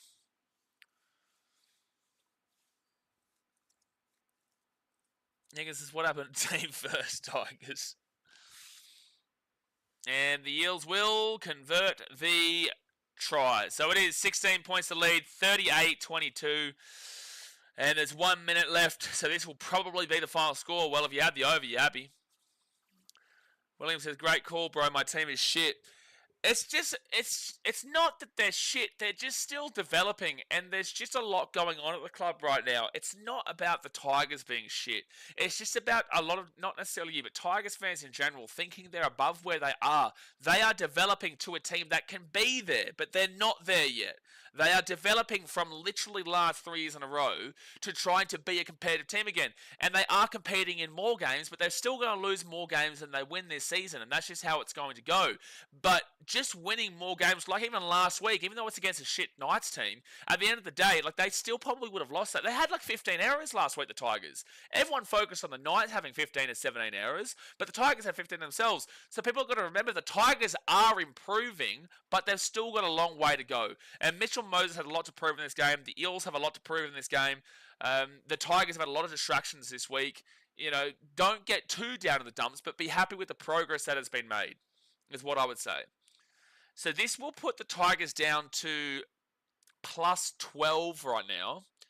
Plus 12. They will go below the Dolphins today, and they will also go below Manly. So you will be in 12th position. The Tigers will go to 12th. Fit tackle here, 4 seconds left. They get it back to Moses. Moses will kick this ball over the sideline, and that, my friends, is the game. That, my friends, is the game. The Eels will win 38-22, and it was definitely a man-of-the-match performance of Mitchell Moses. Eels fans will be very grateful that he is back into the team. They'll be very happy with that one. And gee whiz, like he had an involvement in everything today. He didn't score a try, but he had multiple try assists. He got that big conversion just before. Mate, he was phenomenal, man. So that really puts a cat amongst the pigeons for that New South Wales number 7 spot, because Cleary hasn't necessarily been performing. Also wasn't in Origin last year. Mitchell Moses has just come in, had an absolute bolter, only against the Tigers, but also was the winning Origin 7 last year and was a big part about why New South Wales win. So a couple of years ago, you would have thought that Cleary would be a guarantee year in, year out for that 7, but Mitchell Moses really is showing that he can be that guy and has taken that next step up, next level up, which is really great to see there from Mitchell. But there we go, guys. The Eels will stay in last position, but they will go from minus 123 to minus 107, which is 27 points behind the Roosters. But now they are equal with the Roosters and Panthers, and the Eels have the bye. Panthers play Manly, Roosters play the Dragons. If one of those two teams win, they go below them. If both of those teams do lose, then if Panthers or Roosters lose, one of them will go below them. But if both of them lose, the Eels actually will go to 15th. The Panthers / Roosters would go to 16th and 17th, which is a crazy thought process. And the Tigers, they go from, they're on 6 points, but their points differential now does go below the Dolphins, who are plus 28. And they do go below Manly, who are plus 20. They're still above the Titans and the Knights on that 6-point brigade. But yeah, this big 13+ loss will definitely hurt them for sure. But alright, guys, I appreciate you as always. Obviously, hit that like button, subscribe if you're new around here. We'll be back on Thursday, as I think it's the Broncos and Dogs, which is a big game. The Thursday is Broncos versus the Dogs. Yeah, at Suncorp Stadium. On Friday, we've got Anzac Day, which is 3 games. We've got the Roosters and the Dragons, followed by Warriors and the Knights, and then we've got the Storm and the Rabbitohs. So a massive day on Friday. Saturday will obviously be here for the Cowboys and the Titans and the Panthers and Manly.